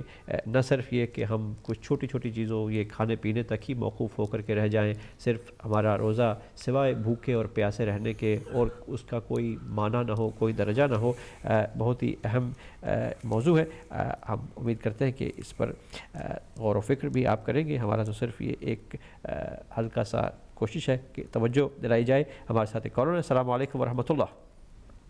السلام علیکم سر۔ وعلیکم السلام۔ سر میں علامہ صاحب سے یہ پوچھنا چاہتا ہوں کہ نہر میں نہانے سے جبکہ دھڑ اور سر پانی سے باہر ہو تو کیا روزہ جو ہے وہ مکروہ ہوتا ہے یا نہیں؟ نہر میں نہانے سے سر باہر ہو، یہ سر باہر ہو، باقی جسم جو پانی میں ہو تو کیا روزہ مکروہ ہوتا ہے کہ نہیں؟ نہر میں یا آپ سوئمنگ پول کی بات بھی کر رہے ہوں گے شاید تھوڑی سی۔ جی، کسی بھی پانی کی ایسی مقدار میں آپ غوطہ نہیں لگائیں جس کو آپ کیا کہتے ہیں، اس میں سر نہیں ڈبوئیں، غوطہ آپ نہیں لگائیں، باقی آپ اگر آپ کا سارا وجود پانی کے اندر ہے تو اس میں کوئی حرج نہیں ہے۔ ٹھیک، بہت شکریہ۔ اور یہ جو بھی سوئمنگ کرتے ہیں ہم سب جانتے ہیں، جب بھی آپ سوئمنگ کریں، سر جب پانی کے اندر جاتا ہے تو کسی نہ کسی انداز میں ناک کے ذریعے پانی چلا جاتا ہے اندر، تو ظاہر ہے کہ اس سے پھر وہ بات ٹھیک نہیں ہوگی، روزے کے لیے تھوڑا سا بات غلط ہو جائے گی، جیسا قبلہ نے فرما دیا۔ اس کو آپ نے بھی نوٹ کر لیا، بہت شکریہ۔ اور قبلہ ہمارے ساتھ کچھ جو سوالات تھے اس میں ہمارے آپ اگر وہ سوال تو بڑا آسان وہ چھوٹا سا تھا لیکن اس کو ہم لمبا نہیں کرتے۔ درود کی بہترین شکل اگر آپ بتا دیں ہمارے ناظرین کو، تاکہ بس اس میں ان کا سوال بھی کور ہو جائے گا اور سب کچھ۔ اللہم صلی علی محمد و آل محمد۔ ٹھیک، بہت شکریہ۔ اور قرآن مجید میں بھی اس سے ہی ان اللہ و ملائکتہ یصلون علی النبی یا ایھا الذین آمنوا صلوا علیہ وسلموا تسلیما۔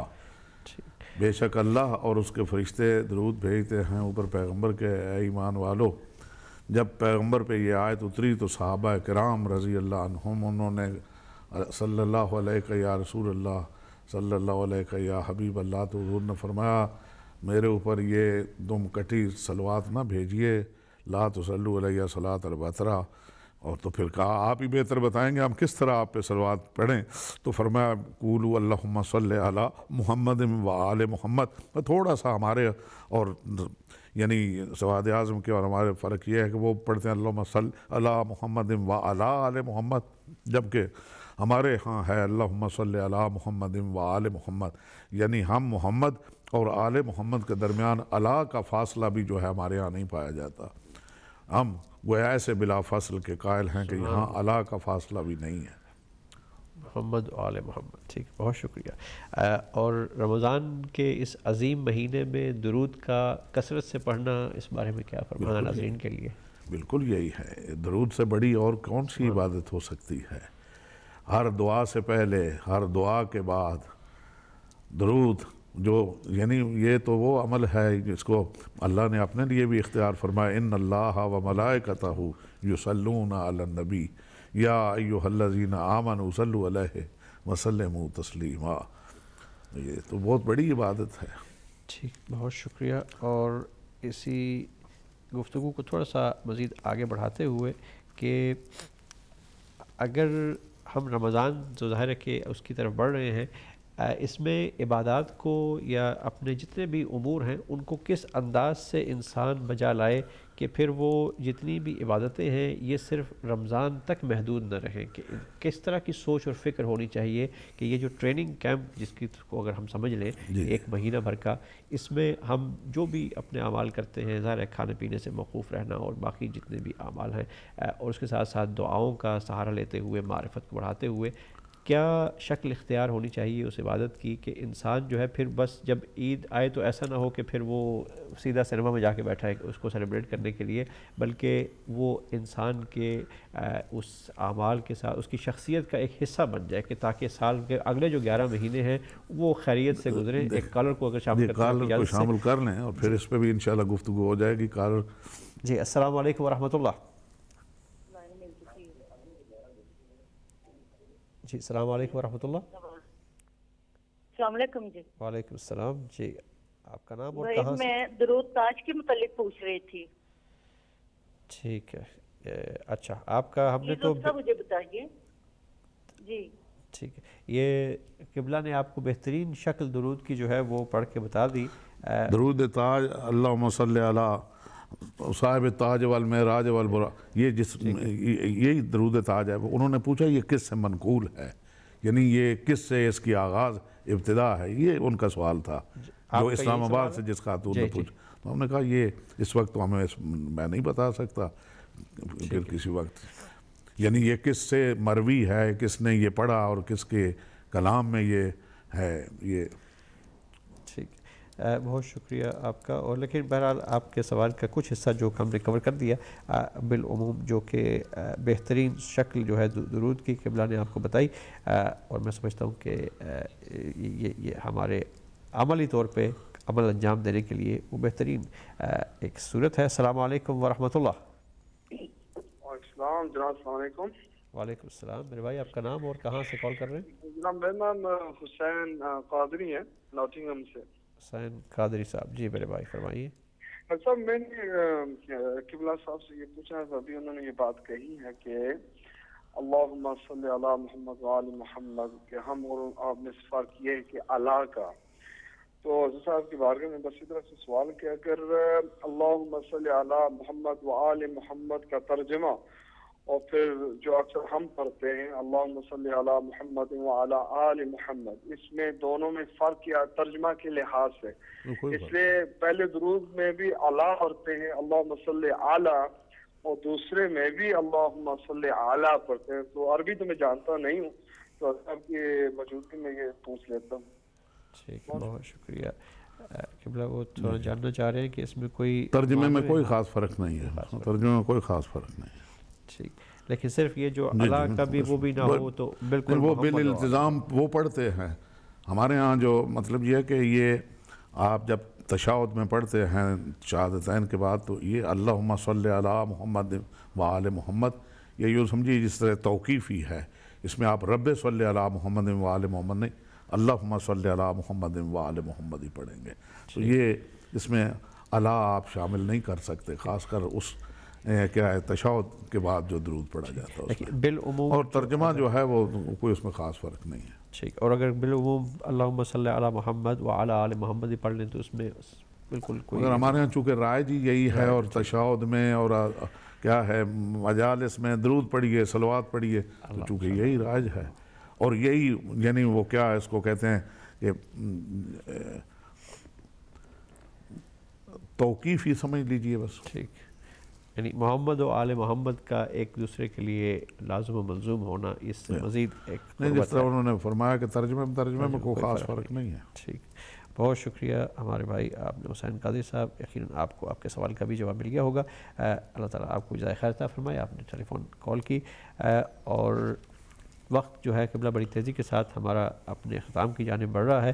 آپ نے اس پر گفتگو فرمانی تھی جو ہمارا آخری سوال تھا کہ کس انداز میں انسان اپنے آپ کو اب اس تیاری کی طرف متوجہ ہو کہ پھر یہ ایک شخصیت کا حصہ بنے، اگلے 11 مہینوں میں بھی کام آئے، نہ صرف یہ کہ صرف رمضان تک ہی محدود رہتے ہوئے جو ہی رمضان کے مہینے سے ہم باہر نکلیں تو ایک رمضان کا پہلو یہ ہے اور اس کی تیاری کا کہ ملبوسات تیار کیے جائیں، ماکولات مشروبات ان کا ذخیرہ کیا جائے، نہیں نہیں نہیں نہیں، تیاری یہ ہے کہ ہم خود کو اپنے پروردگار کے سامنے استغفار کے لیے، توبہ کے لیے، اور اپنے گویا یوں سمجھیے کہ جس طرح اپنی تعمیر کے لیے اپنے آپ کو پیش کر رہے ہیں۔ وہ ہمیں مہمان بلا رہا ہے، ہم اپنی تعمیر کے لیے اس کے ہاں اپنے آپ کو پیش کر رہے ہیں۔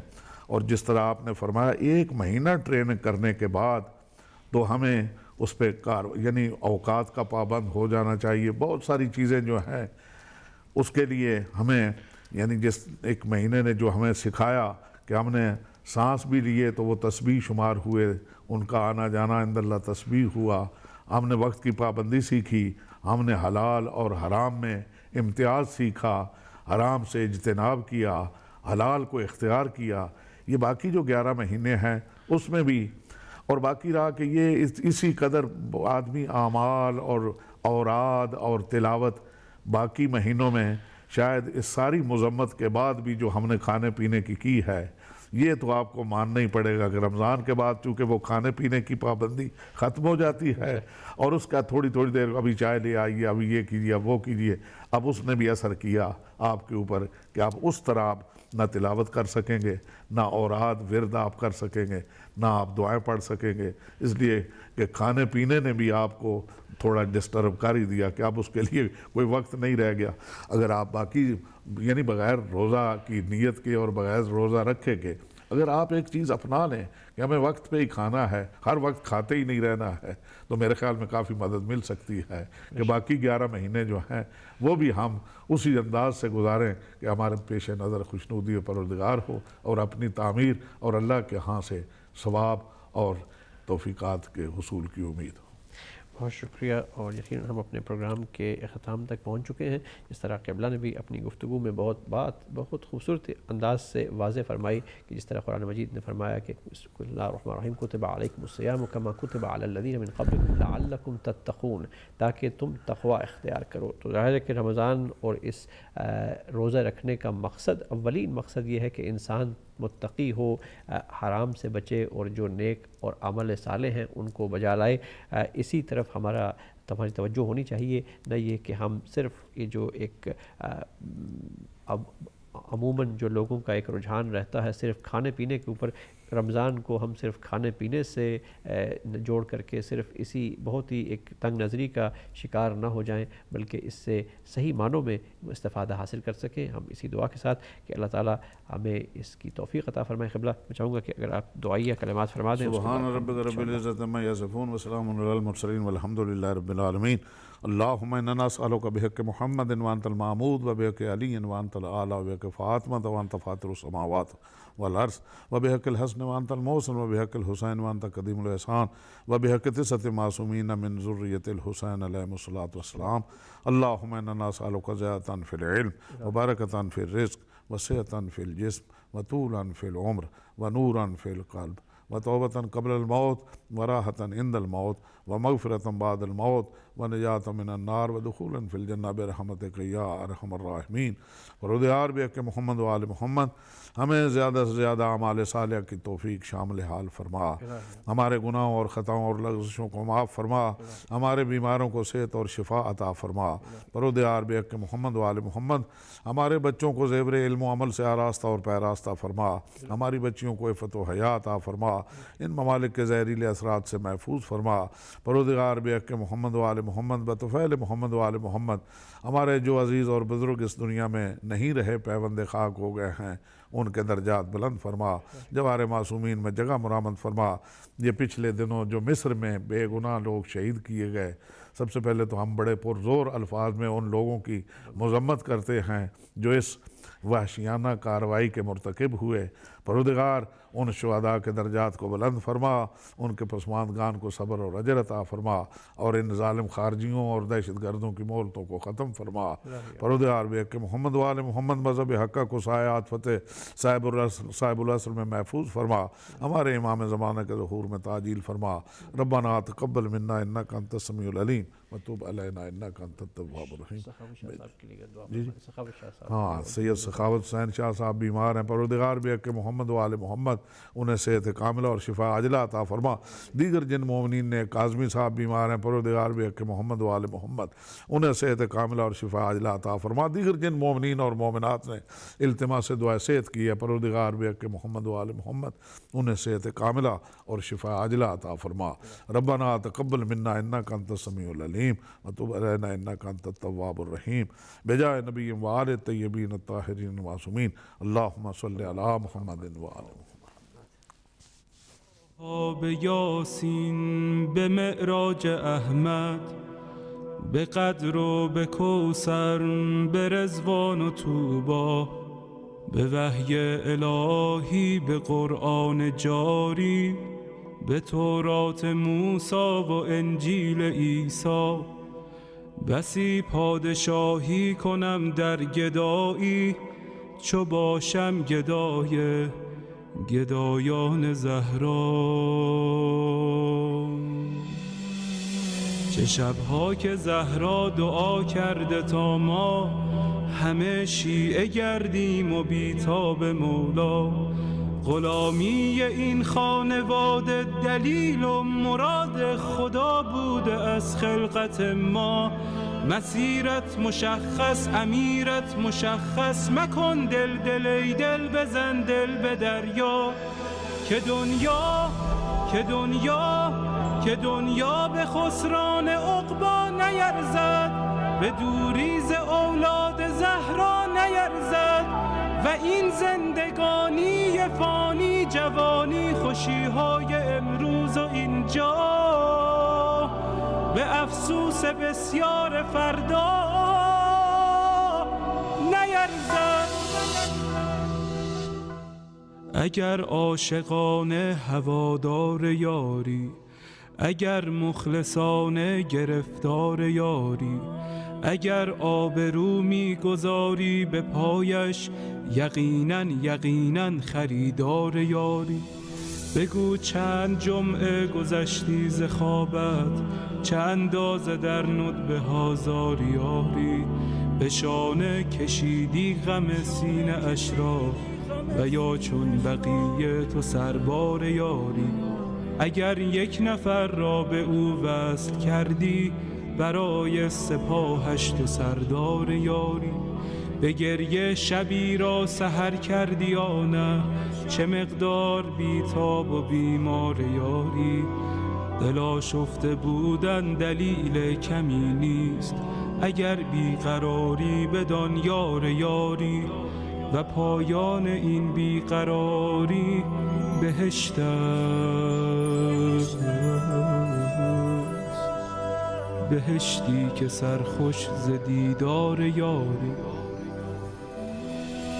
نسیم کرامت وزیدن گرفته و باران رحمت چکیدن گرفته.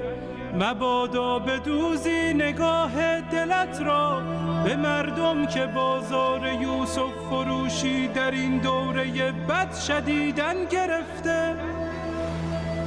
خدایا به روی درخشان مهدی به زلف سیاه و پریشان مهدی به قلب رؤوفش که دریای داغ است به چشمان از غصه گریان مهدی به لبهای گرم علی یا علیش به ذکر حسین و حسن جان مهدی به دست کریم و نگاه رحیمش به چشم امید فقیران مهدی به حال نیاز و قنوت نمازش به سبحان سبحان سبحان مهدی به برق نگاه و به خال سیاهش به عطر ملیح گریبان مهدی به حج جمیلش به جاه جلیلش به صوت حجازی قرآن مهدی به صبح عراق و شبانگاه شامش به آهنگ سمت خراسان مهدی به جان داده های مسیر عبورش به شهد شهود شهیدان مهدی مرا دائم الاشتیاقش بگردان مرا سینه چاک فراقش بگردان تفضل بفرما بر این بنده بی سر و پا، مرا همدم و محرم و همرکابه. سفرهای سوی خراسان و شام و عراقش بگردان. یا مهدی